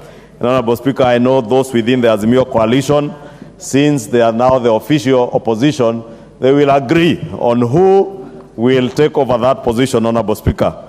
And I wish them all the best as in that endeavor. Honorable Speaker, on the cost of living, because, Honorable Speaker, the question of the cost of living is one of the matters that we dealt with at length, and there are many proposals that were submitted to us by many stakeholders, including, Honorable Speaker, as I said when I moved the affordable housing bill, on the question of whether to be able to help our economy to recover. Yes. We have an opportunity to have an aggressive investment in huge infrastructure projects, Honorable Speaker, and we are able to engage with economists of repute, including those from the SID, who submitted to the committee, Honorable Speaker, that even developed countries like the Republic of Germany, after the Second World War, they had an aggressive investment of huge infrastructural investments, Honorable Speaker, to help the economy to recover. And we did, for those of us who subscribe to the Kenya Kwanza manifesto, submit before NADCO that part of that endeavor is this housing agenda. And I am glad that even those of our colleagues in the Azimio coalition do agree with us, including the former Prime Minister, that housing as an agenda is critical at this particular time in our republic, Honorable Speaker. And Honorable Speaker, too, on the question of the cost of living, Honorable Speaker, there are many proposals, many good proposals that came from the Azimio coalition, and some, in fact, 90% of what was submitted by the Azimio coalition before NADCO on the cost of living, we are able to adopt those proposals, touching on some of the levies that touch on the cost of fuel in this country.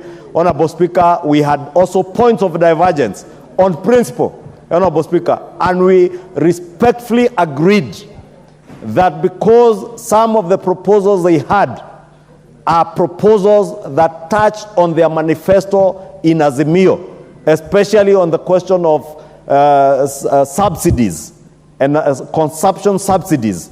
And we were able to push our case, and we were able to agree with our colleagues in the Azimio coalition that on the question of consumer subsidies, they allow the government of the day to implement the manifesto that they sold to the people of Kenya. That had nothing to do with consumer subsidies, but had everything to do with production subsidies, Honorable Speaker. And I am glad, Honorable Speaker, today, as we speak, months after the very heated engagements that we had in NADCO, including some like the Honorable Eugene Wamalwa, pretending to have walked away on the last minute, Honorable Speaker. And I say pretending because Honorable Eugene Wamalwa was part of the engagements in NADCO up to and including the very last meeting on the Friday before the actual signing. And when he excused himself to travel to Kinshasa, he had indicated he'd come back to sign that report the day after.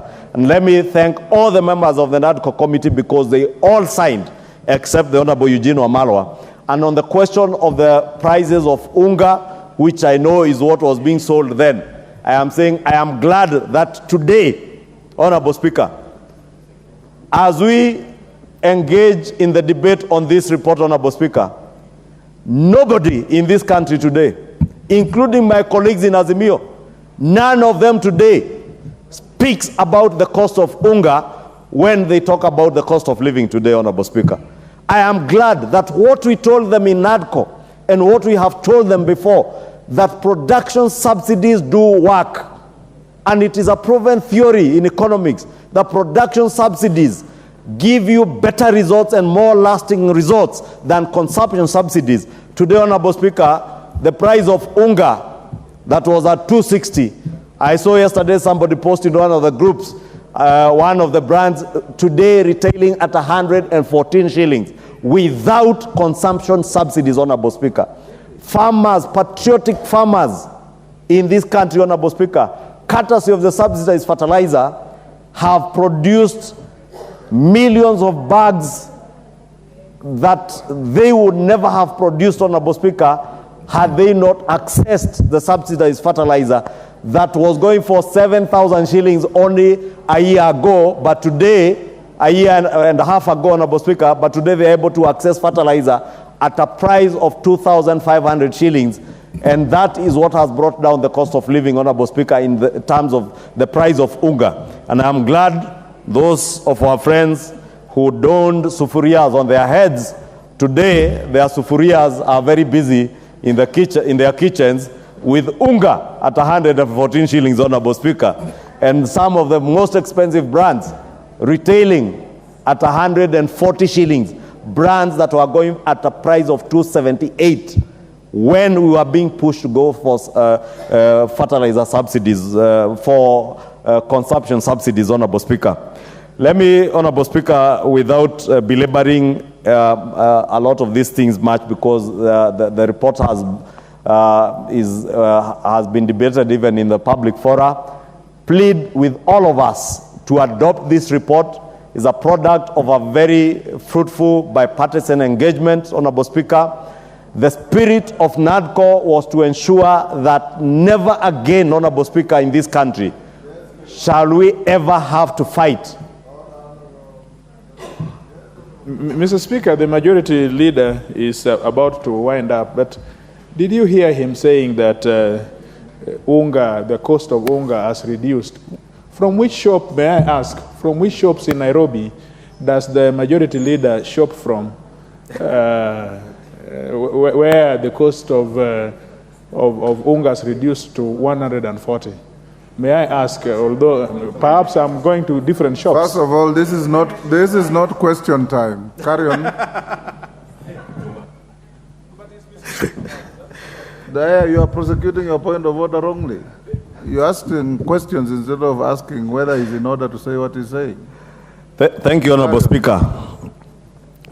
And you know, Honorable Speaker, I was careful because I'm not in the business of promoting brands. But I have just seen it was the Honorable Ruku who shared the photo of one of the brands retailing in a supermarket in Nairobi at 114 shillings. You could share that picture with Honorable TJ. Honorable Speaker, in conclusion, I was saying this NADCO process, Honorable Speaker, was informed by the desire by all Kenyans to engage in our politics in a way that is devoid of violence, Honorable Speaker. And I am glad that we were able to transact business in NADCO in a very civil manner, in a spirit of give and take, and the Honorable Opio will bear me witness that even the most difficult questions within NADCO, we're able to deal with them in a very good way, in a very civil way, without anybody throwing words at each other and being able to engage. And the whole spirit, Honorable Speaker, of the National Dialogue Committee was that spirit of dialogue.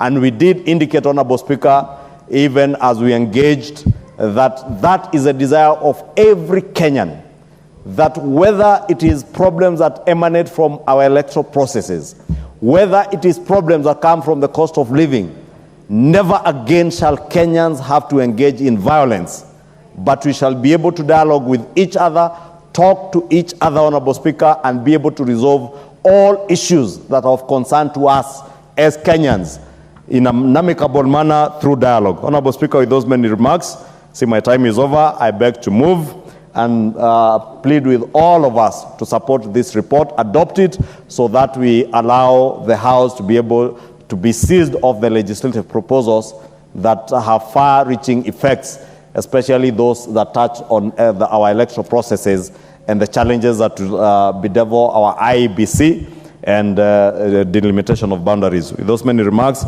I beg to move and request the Honorable Leader of Minority, the Honorable Pio Wandai, the NADCO Deputy Delegation Leader of the Azimio Coalition, to second. Yes, Honorable Ruku, what is... Thank you, Mr. Speaker. It is good to inform Honorable Kajwang. Order. You're out of order. He's not on the floor. Order. Cross off and go and quietly tell him. The Honorable Speaker, The Honorable Speaker, how I wish our colleague members would learn the rules of this House and avoid taking us in circles or treating us to unnecessary shenanigans. Honorable Speaker, let me start as I second the motion for the adoption of the National Dialogue Committee report by saying that the establishment of the NADCO was as a result of very, very painful experiences that the country was going through following the elections of August 2022 and following this immense suffering that Kenyans were going through as a result of the skyrocketing cost of living. Those twin issues took hundreds, if not thousands, of Kenyans to the streets across the country. And the country was teetering on the brink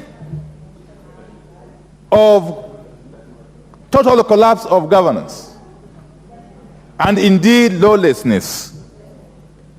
And therefore, we must thank the initiators of this NADCO process, the Honorable Raila Amolo Odinga and the Honorable William Ruto. We can also not forget to thank immensely President Olusegun Obasanjo for having made efforts to ensure that both parties saw the sense to come to the table. Honorable Speaker, the spirit that guided the NADCO process was that of give and take. Just like in any negotiation process, it was a question of giving and taking. We had a raft of issues as the Azimio coalition that we had placed on the table. Similarly, the Kenya Kwanza side had their issues. At the end of the day, we were able to harmonize these issues and develop a framework of engagement, which guided our negotiations up to the end. I'm happy that in the face of enormous challenges, in the face of serious differences in opinion, we were able to arrive at specific recommendations touching on specific areas or thematic areas, and to condense this in a report, which is the subject of this motion that is before us today. The Honorable Speaker, I want to summarize really, because 10 minutes is too short. Some of the takeaways in the report, without necessarily repeating, are one, the roadmap towards reconstitution of the IEBC. The second one is the governance structure, the governance around political parties and their management. There is the issue of the audit of the elections. We have agreed on this matter to establish within 21 days upon the adoption of this report a panel consisting of 3 persons from each side to develop the terms of reference that will guide this audit process. I want to leave it to that panel to be able to establish these TORs. We must also, of course, talk about the World Development Fund, but more importantly, the matter of the increase of the allocation of the national revenues to the counties from the current minimum 15% to 20%. Those are some of the takeaways. But coming back to the question of the IBC, I keep on saying, time and again, that in this part of the world, the matter of elections is life and death. Believe you me or not.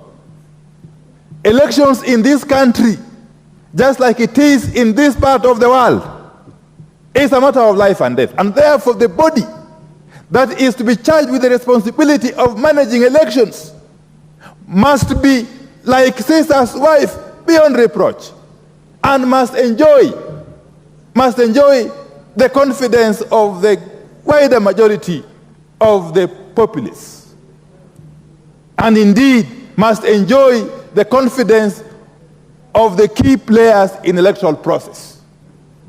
That is what informed NADCO's recommendation to restructure the IEBC, to restart the process of appointing the IEBC commissioners, and to recommend specific amendments to the Elections Act, to the IEBC Act, and indeed to the Constitution. We in NADCO resolved that never again should the country go back to where it was just few weeks or so before the establishment of the NADCO. That never again should we have a situation where an IEBC would be split down the middle at the critical moment of announcing the results of presidential elections. That it was never the intention of the framers of our Constitution, and indeed Kenyans, when they adopted this Constitution in 2010, that a body charged with the onerous responsibility of managing elections would be split in the middle at the critical stage of announcing presidential election results. The raft of recommendations in this report are, among other things, aimed at curing that very, very serious problem that can only be, that has come to be associated with only Kenya. Honorable Speaker. The Honorable Speaker, the issue of the two-third gender principle, the not more than two-third gender principle, has been adequately captured in the report. It was our view in NADCO that since the time was not adequate, and since there was a working group, a multi-sectoral working group, dealing with that question, that we give it time to complete its work and compile a report, which report would be treated as part of the NADCO.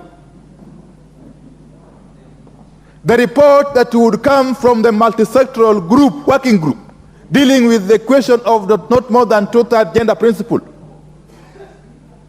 within the letter and spirit of the NADCO report, would be part of the NADCO report. And I want to join Honorable Chungwa in urging that group. I had a chance to meet them yesterday, Honorable Speaker. They came calling to my office, and I had very, very fruitful engagement with them. And I urged them yesterday to fast-track the process and submit their report with the proposed instruments to this House, even as we proceed with this process of implementing the NADCO recommendations. Honorable Speaker, there are some issues that the committee, in its wisdom, recommended that they be referred to the principals, the two principals, Honorables William Ruto and Honorable Raila Amolo Odinga.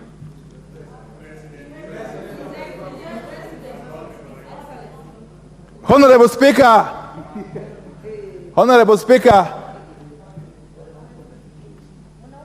one of the issues that we agreed should be referred to the two principals is the matter of the Cherera 4. The 4 IEBC commissioners that differed in opinion with the other three.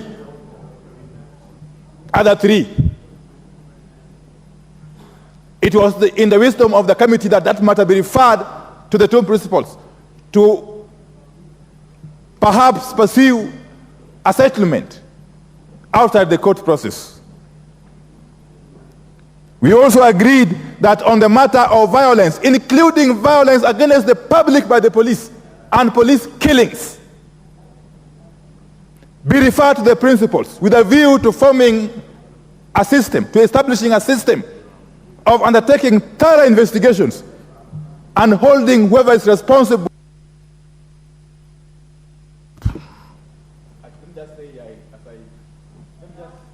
1 minute. So, Honorable Speaker, in a nutshell, as I conclude, given that the document we are discussing today, the NADCO report, is a negotiated document, is a consensus document, our understanding and our position is that such a document is not open to any form of amendment. And that principle also applies equally to the attendant instruments, that is the proposed legislative amendments to statutes and the Constitution. So with those very many remarks, I second and I urge my colleagues to adopt this report in totality and to allow the country to move forward in one accord. Thank you, Honorable Speaker. Thank you, Minority Leader. I now propose the question, which is that this House adopts the report of the National Dialogue Committee laid on the table of the House on Thursday, 7th December 2023. Karoli Omondi.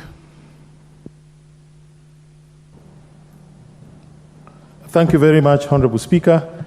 I did have opportunity to make both a personal presentation to this committee as well as a group presentation by 27 other honorable members of Parliament.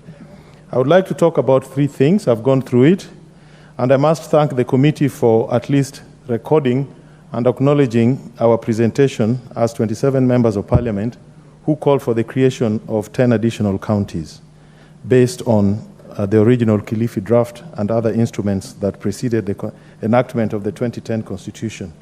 However, I've noted that there are several glaring misrepresentations of what the position of the Constitution is in relation to the way new counties are established. You will agree, Honorable Speaker, that the IEBC has completely no role in the review and delimitation of county boundaries. This is preserved for this National Assembly under Article 188, whereby a resolution we can establish a commission that will investigate the boundaries based on a criteria which is in the Constitution and establish new counties. I've realized when I've read the report where they are making a statement under paragraph 201, and I believe it is FGHI, that the establishment of new counties require a referendum because such an act would interfere with the territory of Kenya. Nothing would be further from the truth. I've looked at Articles 5 and 6 of the Constitution, which clearly define what the territory of Kenya is, and territory of a country is defined by reference to external boundaries in terms of the neighboring countries, never by what the boundaries are within the county, which is where the boundaries for counties are. I think it would be wrong to adopt the report without any amendment when such a glaring misrepresentation is in the report, which that is not what the law says. Yes, they are saying we also need a referendum, which is not the correct position. A referendum is clearly defined under Articles 255 and 256. And you only go to a referendum when you're dealing with counties if you want to change the objects, principles, and structure of devolved units. Creating new counties do not interfere with objects under Article 174, principles under 175, and the structure under 176. Structure is simply that a county government will have a county executive and a county assembly. There is no other structure. So it is wrong. I think we need to amend some of these resolutions here and then have accuracy in the report. So even though it is a product of negotiated settlement, we cannot allow it just to go with such misrepresentations. Secondly, I did make a presentation on party discipline as well as registration of new political parties. My presentation has not been covered here. And I would like it to go on record that, again, if you read the chapters on this report on party discipline, there is a lot of confusion, whether we are a presidential system, a parliamentary system, and if we are a parliamentary system, which one are we? What is being presented here is a situation where elections are elections of political parties, not of individuals who are elected by individual mandate from the people. We should look at what happens in pure presidential systems, which is a system of governance that we have in this country, and adopt mechanisms that encourage party discipline within a presidential system. We cannot be importing parliamentary systems, practices and norms of parliamentary systems into a presidential system without understanding what they are. What I'm trying to say is, in a parliamentary system, if you are elected as an individual in that party, there are certain freedoms and independence that you enjoy. If the party is elected and the party nominates you on the basis like in South Africa, there are certain limitations that you have. In a presidential system, you have a direct mandate from the people. You have a voice to vote as you wish in this house, only taking account of the interests of your people. That is what happens in America. That is what happens in all other jurisdictions with the presidential system. And that is where we should go. Finally, I did propose, because of the bad manners of many people in the Republic of Kenya and the problems that we are having, that it is essential to institute what I call nationhood science, so as to promote the values and principles under Article 10. I've not seen it captured here. I want it to go in the record of this House that I feel very strongly that we need to introduce civic education, entrepreneurship, and other things that will inculcate the national values and principles under Article 10 of the Constitution in our young before they get spoiled, rotten, and mess up our country. With those remarks, I will be moving some amendments on the recommendations of the report. Thank you very much, Madam Speaker. Thank you. Next chance to the member for Marsabit, Honorable Wako.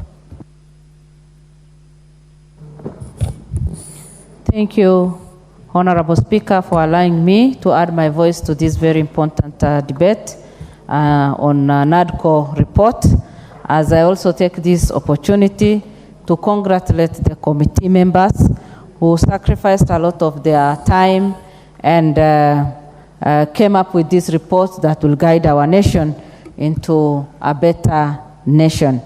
Honorable Speaker, the time they spent and the memorandums they have received from different Kenyans, and when the majority leader was moving, he said that 60 stakeholders appeared before the committee, which means that Kenyans took a lot of interest in this and they participated fully.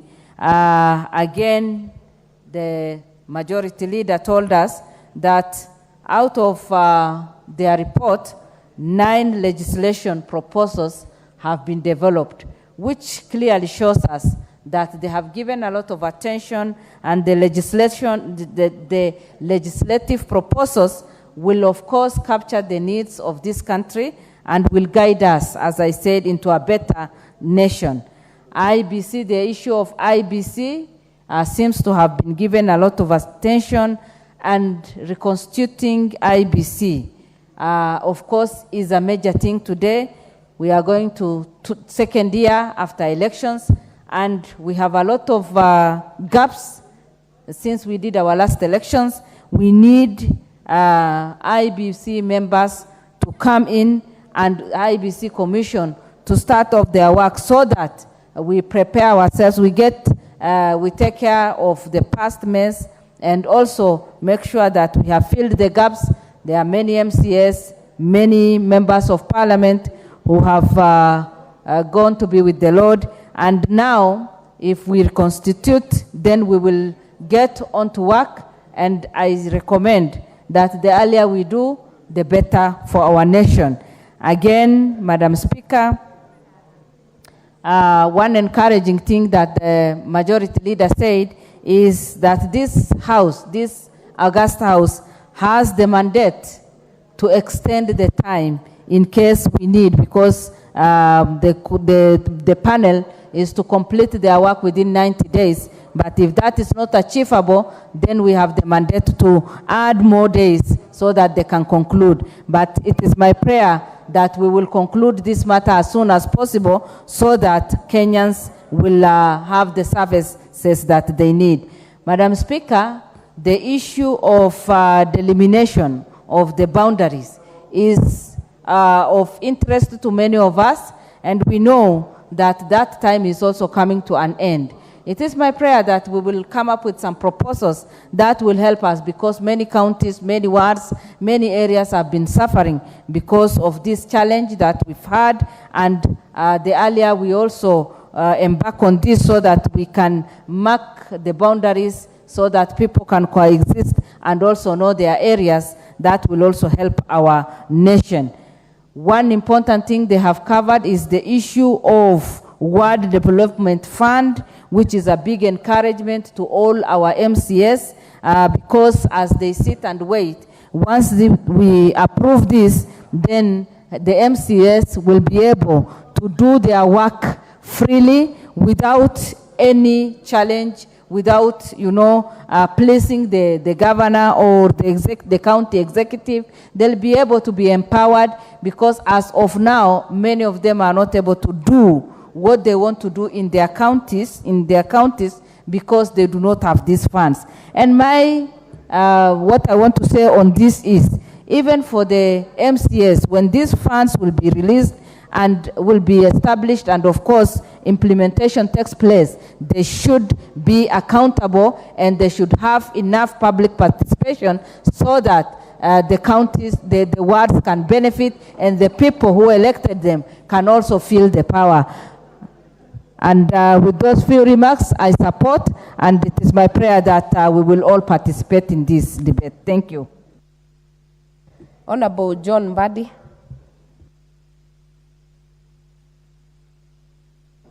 Thank you, Madam Speaker. Madam Speaker, as I support this report, I want to mention a few things. Number one is for there to be a discussion or dialogue of this nature. Certainly it had to be preceded by some kind of or form of crisis. We had a crisis, as has been ably talked about by our minority leader. But Madam Speaker, we need to ask ourselves this question. I've been around here from 15th of January 2008. I've actually been in this chamber for more than 16 years. And every time, from that time of the 10th Parliament, when we had post-election violence, we keep on using the same words, same terminologies as both leaders today used. That never again will this country experience the kind of violence. I mean, this is becoming rhetoric, Madam Speaker, and I want to say that as a country we must ask ourselves fundamental questions. Why is it that after every election we always have a crisis in this country? That is the question that we need to address. But looking at this report, I'm afraid to say that we still fear. We still gloss over issues.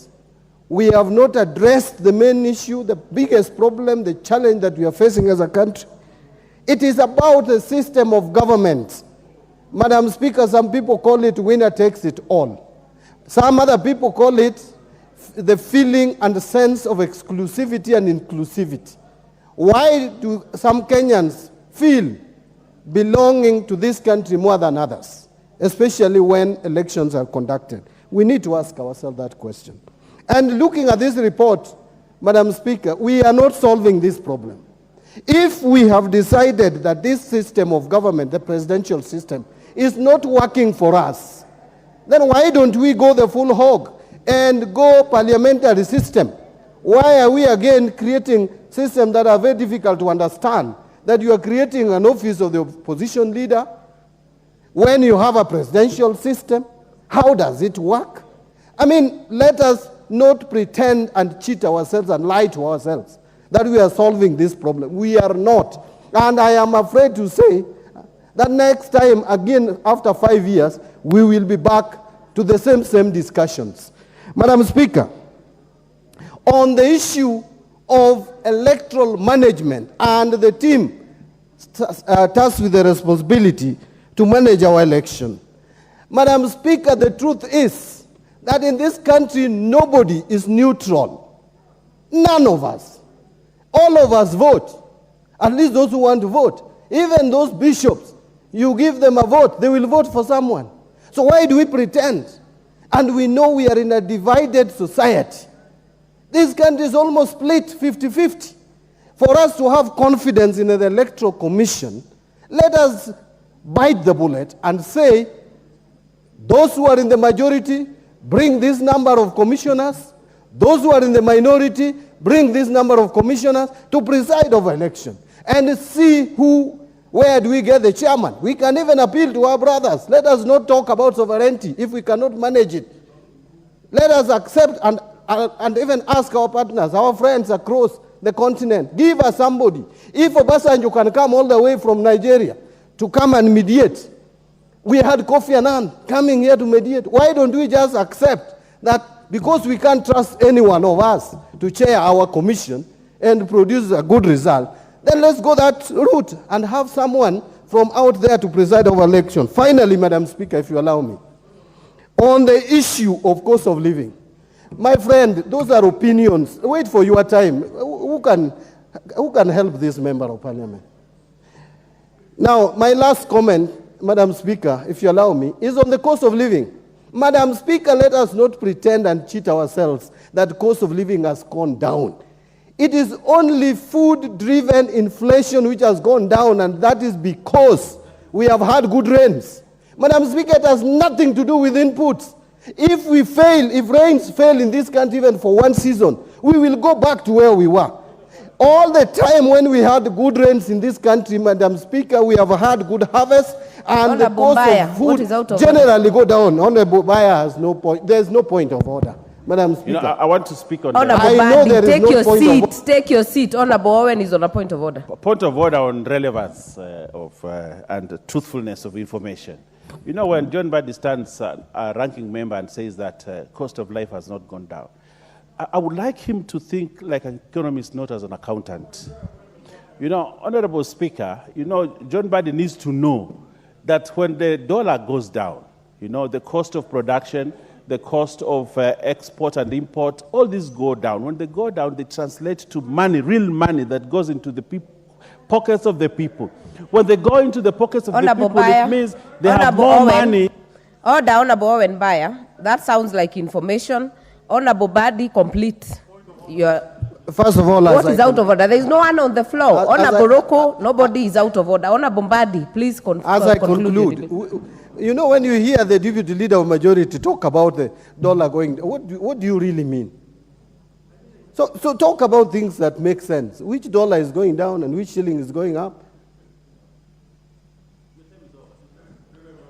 You know, relevance, I am very relevant. I was talking about the NADCO report. It is Honorable Nbaya who has brought dollar, which is not in this report. But let me conclude, Madam Speaker. Madam Speaker, cost of living has not gone down. It will not go down with the way this government is managing our economy. It will not go down. I am telling you, let rains fail even for one season. We will be worse off than even we were last year. So let us not cheat ourselves. Let us address the issue of cost of living with clear minds, professionalism. Let us bring technical people who understand how systems work, not academics like David D. Thank you, Madam Speaker. Next chance to the member for Tigania West, Honorable John Mutunga. Thank you, Honorable Speaker. Honorable Speaker, I would like to pick it up from where Honorable Bandi has left. Honorable Speaker, if we negotiated from the beginning, we will never get to where we are. What has been happening in this country after a stiff political competition, we continue with political competition, even in this House. Honorable Speaker, I think the spirit of the NADCO was a good spirit that we need to emulate. Honorable Speaker, if we also stuck to speaking the truth and telling Kenyans the truth, as guided by Article 35, subsection 2 of the Constitution, I think we would take this nation very far. Honorable Speaker, sometimes you can hear a member say that the housing levy or the affordable housing program is not benefiting people in Azimio. Today, the Honorable Karoli Omondi confirmed that the first phase of the affordable housing has already kicked off or completed in his constituency. It is very unfortunate that some members can say it is only happening in the in the constituency where the government is represented. That is not true. Let us stick to the truth and let us stop telling Kenyans lies. Honourable Speaker, having said that, let me thank the committee for the good work that they have done. Honourable Speaker, the committee has brought out issues that needed to be scrutinized with sober minds. They brought out issues that have to do with IEBC. I don't need to belabor that point, but the point of cost of living. They brought out very key proposals. Reduce the cost of travel by half. Reduce the DSA by 30%. Merge some of the institutions. These are proposals that need to be looked into. Sometimes we also overspend on things that did not matter. Creation of the office of the Prime Minister and that of the leader of opposition. I think if we had an office of the leader of opposition, we would have more organized opposition in this country. And therefore, we will not be having chaotic situations where people just emotionally get to the streets. Fast-tracking the legislative reforms that basically will harmonize the Senate and the National Assembly. We should not be taking each other to court. These are some of the things that you should have done long ago. This is one nation. One nation should be able to speak to oneself and then come up with ways of doing business. Honourable Speaker, the issue of fighting corruption has been articulated in this report. It is one of the thorny issues in this country that needs to be dealt with. And they have given clear proposals on how to do it. Entrenching NCG, National Government Constituencies Development Fund, GAF, and the Senate Oversight Fund. I will be bringing proposals, Honourable Speaker, instead of having the One Development Fund being recognized at the legislative level, it should also be entrenched in the Constitution, so that we don't have MCAs being elected and they cannot be assisted, or we could have situations where they will not have an equal opportunity to participate in development, as it were. The amendments proposed in the IEBC are very critical, and these amendments are good, Honourable Speaker, in the sense that we need to, first of all, make sure that competitiveness is embraced. We need to make sure that they also understand ICT and they also understand the issues of finance. Don't take anybody to IEBC because the person is good or the person is a friend or the person is responsive to probably what you consider to be important. Honourable Speaker, there is one proposal that I want to talk to for maybe about a minute.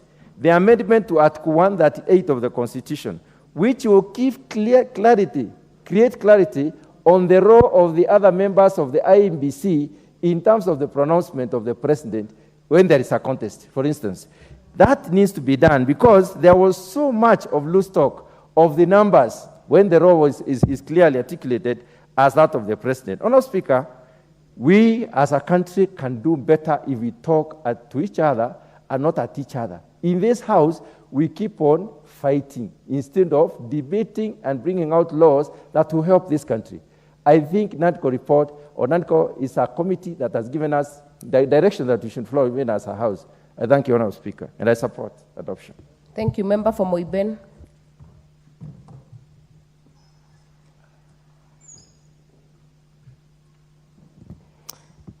Thank you, Madam Speaker, for giving me the opportunity.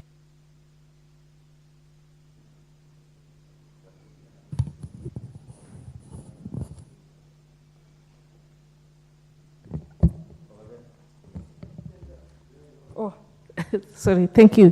Thank you, Madam Speaker, once again for giving me the opportunity to contribute to this debate on the NADCO. I want to congratulate the committee, which took their time and spent sleepless nights to come up with this very beautiful report. And Madam Speaker, what I like about the report is that it was conceptualized and it involved the two sides of the political divide, the government and the opposition. Madam Speaker, I would also want to thank the President, Dr. William Samoei Ruto, for accepting that this NADCO committee be formed, having won the elections, but he decided that because the country is more important than an individual, we sit together and come up with reforms which will take Kenya to the next, which will take Kenya forward. Madam Speaker, particularly, I'm impressed about the reconstitution of the panel to deal with the IBC.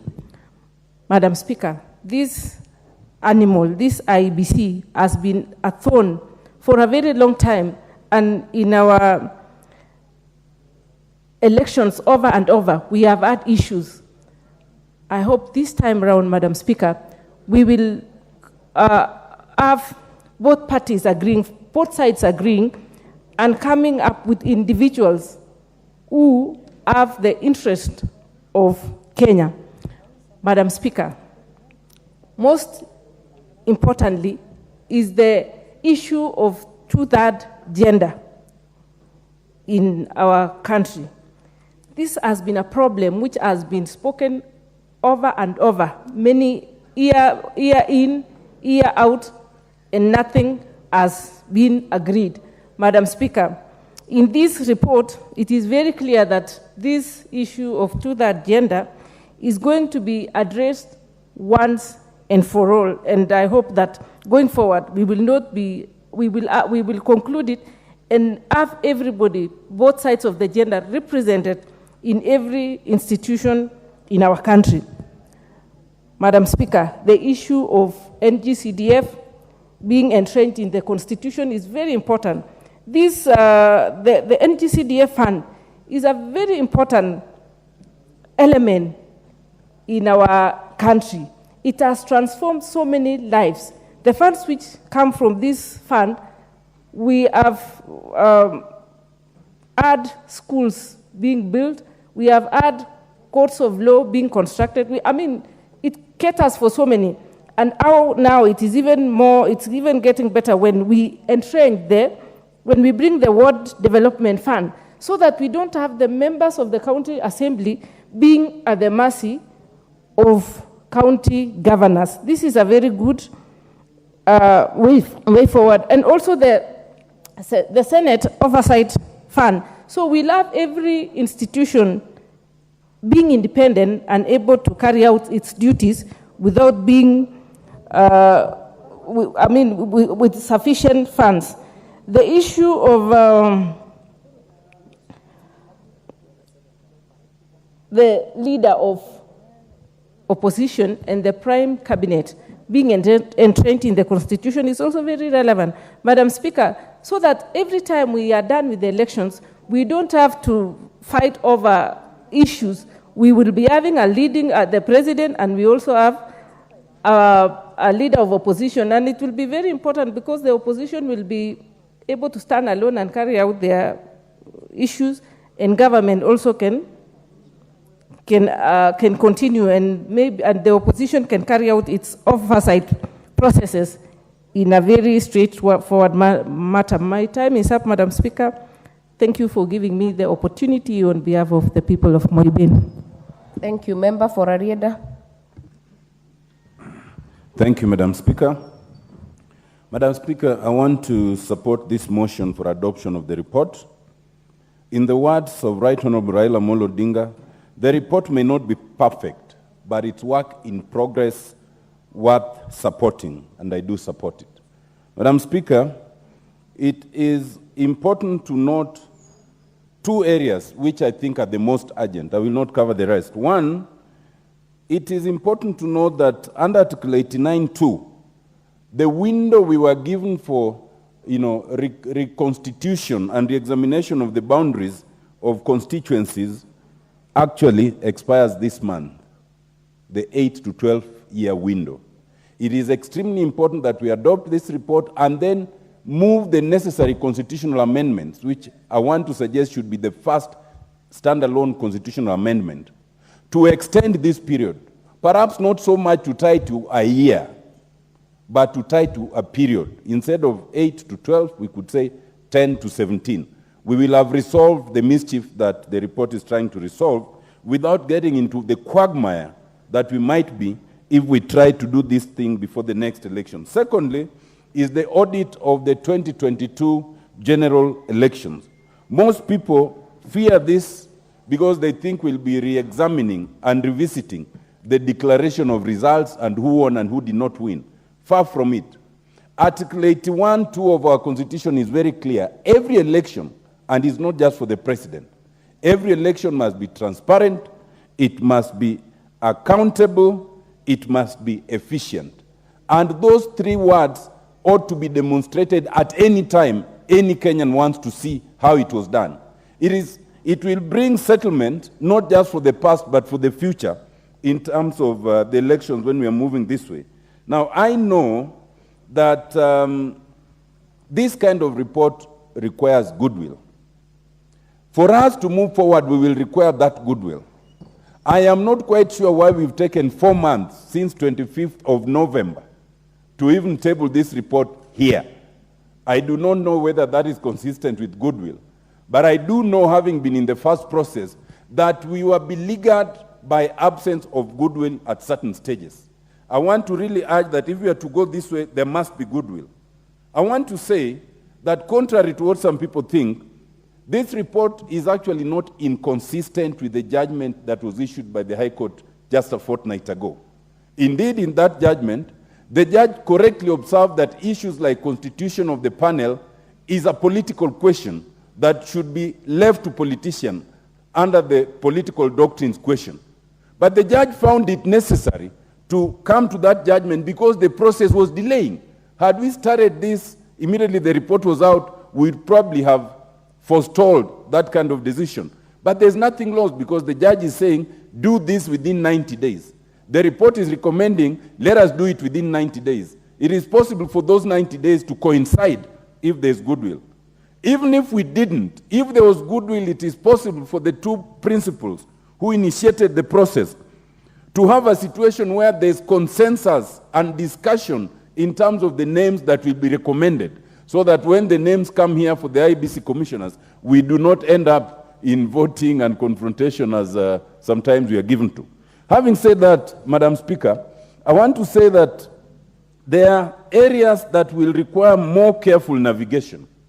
It is not to say we don't adopt the report. As we adopt it, we will require more careful navigation. One of them is whether we require a referendum. My casual glance of the report suggests we will in 4 different areas. The second one is this thing of recommending a Senate of 7 years.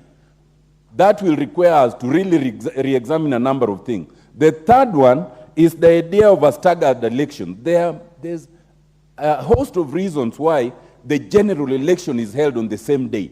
And if we are to interfere with it, we have to navigate very carefully. Lastly, Madam Speaker, is the question of the leader of opposition and the office of the chief prime cabinet secretary. We will have to re-examine our structure of government because the report does not go that far. It does not say whether these officers are to be in this house and what role they are to play. That is left for us. So, Madam Speaker, I support with the caution that we need to start thinking more in terms of giving intention to the report. Thank you very much. Thank you. Member for Sigowet Soin, Honorable Justice.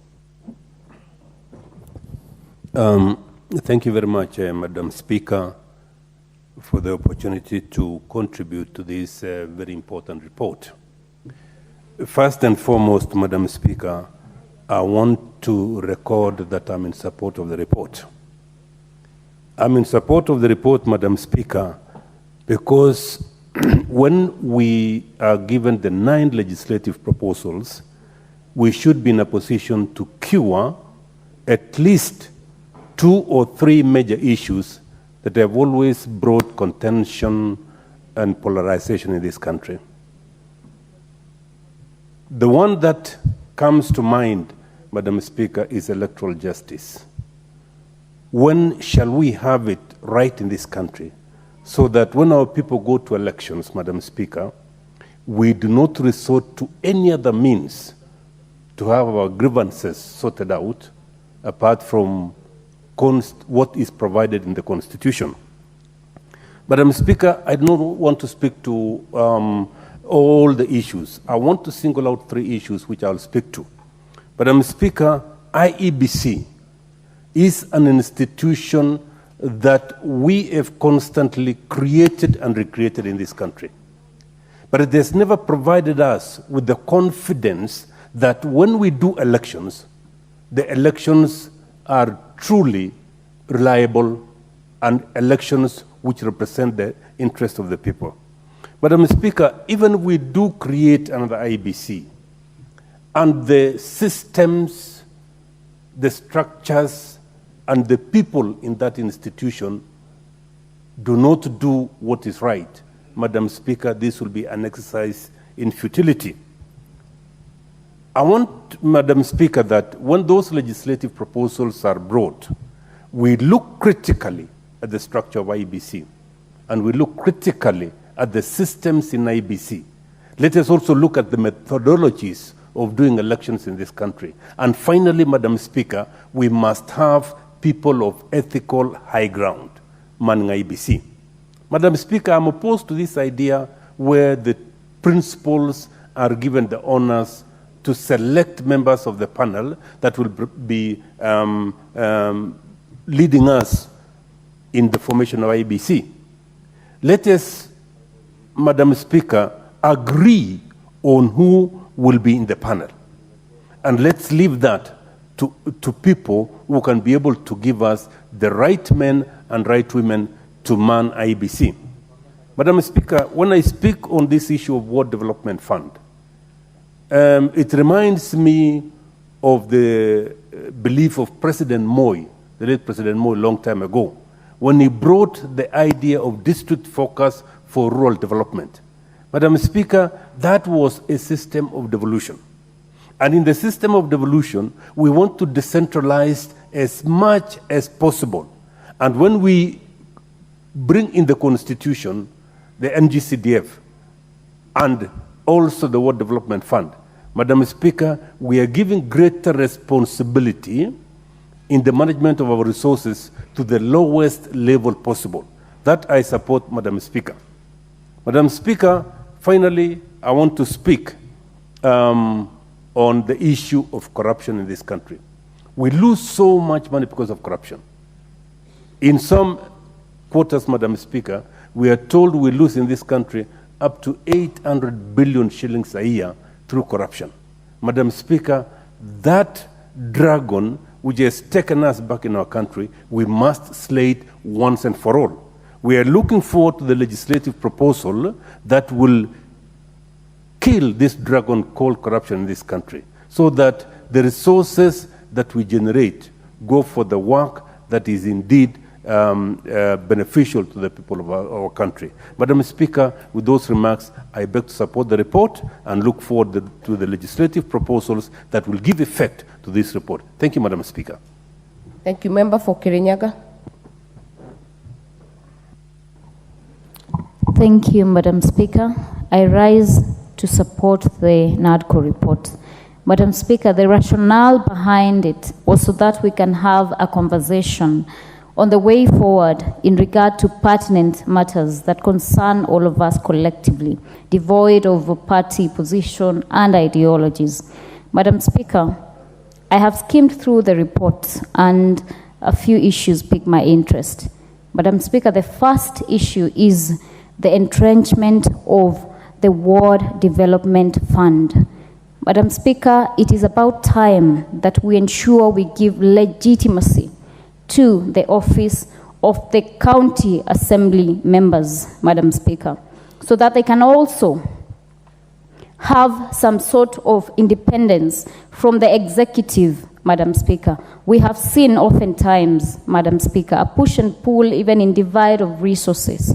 And most of the MCAs who sometimes find themselves on the wrong side in terms of being in good books with the executive at the county level, find that they're not able to launch any projects for their people, Honorable Speaker. Madam Speaker, these are people who have been elected by their various representatives to ensure that they cater and represent for their interests, Honorable Speaker. Madam Speaker, the 2/3 gender rule is of concern to me. And it is worth noting that the leader of minority, has pronounced himself that anything that will be discussed by the multi-sectoral working group in regard to the 2/3 gender rule and any recommendations in regard to the same will be adopted as part of the NADCO report. Madam Speaker, one of the issues that the NADCO report was supposed, rather the committee was supposed to resolve, is the issue of giving effect to the 2/3 gender rule. Madam Speaker, only this House has the authority through Article 27(8) of the Constitution of Kenya 2010 to ensure that we have provided for legislation for giving effect of the 2/3 gender rule. Madam Speaker, of course, we have had discussions back and forth about how to implement the same, and it can only enable to enrich the conversation and ensure that what is brought forth on this floor is something that will be looking to ensure that it caters also for the interest of the Kenyan people in terms of representation. Madam Speaker, I'm also alive to the recommendations to extend the time for delimitation of boundaries. We all know that this was coming up and that the time was lapsing due to the issues at hand, and given the fact that we do not have an IBC, the IBC commissioners, I can see my colleague nodding in agreement. You can see that the report is really a consensus on all sides of the divide. Madam Speaker, it is important to note that the extension of time will allow for a proper review of the boundaries so that we can see whether this House can protect the constituencies that had been protected in the law that is lapsing. Madam Speaker, as I conclude, I also note that the Election Offences Amendment Bill is proposing to introduce an offense for any officer who conducts or holds an election in an ungazetted polling station or center. Madam Speaker, I wish to support the report. Thank you. Thank you. Member for Mombasa. Asante sana Mheshimiwa Spika, na mimi niweze kutoa sauti yangu katika ripoti hii ambayo imetolea uwiano. Mheshimiwa Spika, kwanza mimi nataka kupongeza, na nimeona wengi walitoa matakwa yao mengi sana kuhusu zile pesa ambazo zinafaa ziende katika wale MCS wetu, na ni dhahiri kuwa Mheshimiwa Spika, MCS wetu wamekuwa wakihangaika sana. Tunaona wengine wanapewa, wengine hawapewi. Kwa hiyo ikiweza kuwekwa katika sheria kuwa ma MCS waweze kupewa pesa za kufanya miradi kule mashinani, inaweza kusaidia sana Mheshimiwa Spika.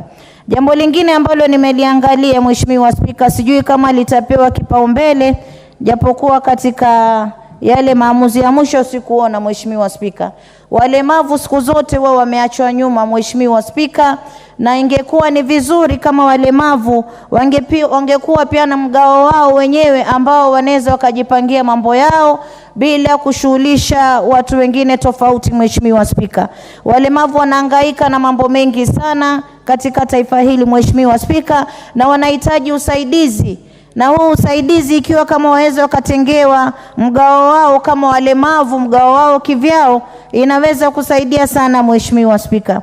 Mheshimiwa Spika, jambo lingine ambalo nimeona limegusiwa, mambo ya IBC. Na tuliona mambo yalivyokuwa katika uchaguzi uliopita Mheshimiwa Spika. Ilionekana wazi kuwa 4 imeshinda 3, wakati ambapo ilikuwa ni ngumu sana kuelewa, Mheshimiwa Spika. Kwa hiyo ikiwa kama mambo haya yanaweza kuangaliwa vizuri yakapigwa msasa, IEBC tujue hawa maafisa wa IEBC wanapewa uzito gani, ili tuweze kuelewa vizuri kuwa wale watatu walipata ushindi mkubwa kwa sababu gani kuliko wale wanne, Mheshimiwa Spika. Iweze kupigwa msasa mambo haya yasiweze kurejelewa, Mheshimiwa Spika. Mheshimiwa Spika, jambo lingine ambalo limegusiwa na mimi napenda kina mama wa bunge hili tuweze kusukuma kwa pamoja, na hata dada yetu waziri Mheshimiwa Aisha Jumwa aweze kusukuma haraka mambo ya two-thirds gender, ile ambao ni thuluthi tatu kuangalia hali ya jinsia. Mheshimiwa Spika, kina mama tunahitaji nafasi za uongozi, nafasi za kutosha kama inavyoonyesha katika katiba, Mheshimiwa Spika. Na ndio ningeweza kumwelezea waziri wetu Mama Aisha Jumwa aweze kuileta haraka ili iingizwe ndani, tuweze kuangalia mambo ya kina mama yanaangaliwa sawa sawa, Mheshimiwa Spika. Mheshimiwa Spika, jambo lingine ambalo nimeangalia na napenda kusema, sisi kama viongozi kutoka Pwani tuliweza kulilia kamati hii kuangalia kuwa ile mipaka yetu ambayo inaweza kuingiliwa na wengine wa Garissa na sehemu zingine za Ukambani iweze kulindwa mipaka yetu ya Pwani, Mheshimiwa Spika. Na naona imegusiwa hapo, natumai pia ripoti hii ikiweza kuchukuliwa kwa uzito, sehemu zetu za Pwani zitapata ulinzi na tutabaki na sehemu zetu, Mheshimiwa Spika. Jambo lingine ambalo nimeliona pia tuliomba kama viongozi wa kutoka Pwani ni kuwa sisi katika zile constituencies zile zetu ambazo tunazo, Mheshimiwa Spika, zisiweze kupunguzwa. Manake kulikuwa na sintofahamu ama kulikuwa na tetesi kuwa tunaweza kupunguziwa. Mheshimiwa Spika, idadi yetu pia imeongezeka. Kwa hiyo sisi tunaomba badala ya kupunguza waweze kuongeza constituencies zingine katika sehemu zetu. Tutaweza kushukuru sana, Mheshimiwa Spika. Mheshimiwa Spika, wengi wamezungumza na kusema ni kwao, lakini mpaka sasa hali ya maisha, gharama ya maisha iko juu sana, Mheshimiwa Spika. Tuweze kusisitiza sote ni wa Kenya, na hata tukizungumza sio kuwa tunachukiana, ni tunataka kuwa gharama ya maisha iweze kurudi chini, yule mwananchi ambaye ni mnyonge kule chini aweze naye kupata matakwa yake bila kuwa na uzito, Mheshimiwa Spika. Mheshimiwa Spika, unga hujashuka bei kama alivyosema mwenzangu, na tunaomba tuweze kusukuma wakulima. Na mimi naona katika mbolea waliuziwa, Mheshimiwa Spika, mbolea ilikuja bure. Wakulima wapewe mbolea bure kwa sababu wanasema mazao yameongezeka. Wakipewa bure mazao yatazidi kuongezeka barabara, Mheshimiwa Spika, na tutapata uchumi wetu unapanda juu vizuri, Mheshimiwa Spika. Kwa hiyo mimi napongeza ripoti hii. Naweza kuipongeza nikisema kama mama Mombasa, ni ripoti nzuri ambayo ikitiliwa maanani Kenya itasonga mbele kama Wakenya moja.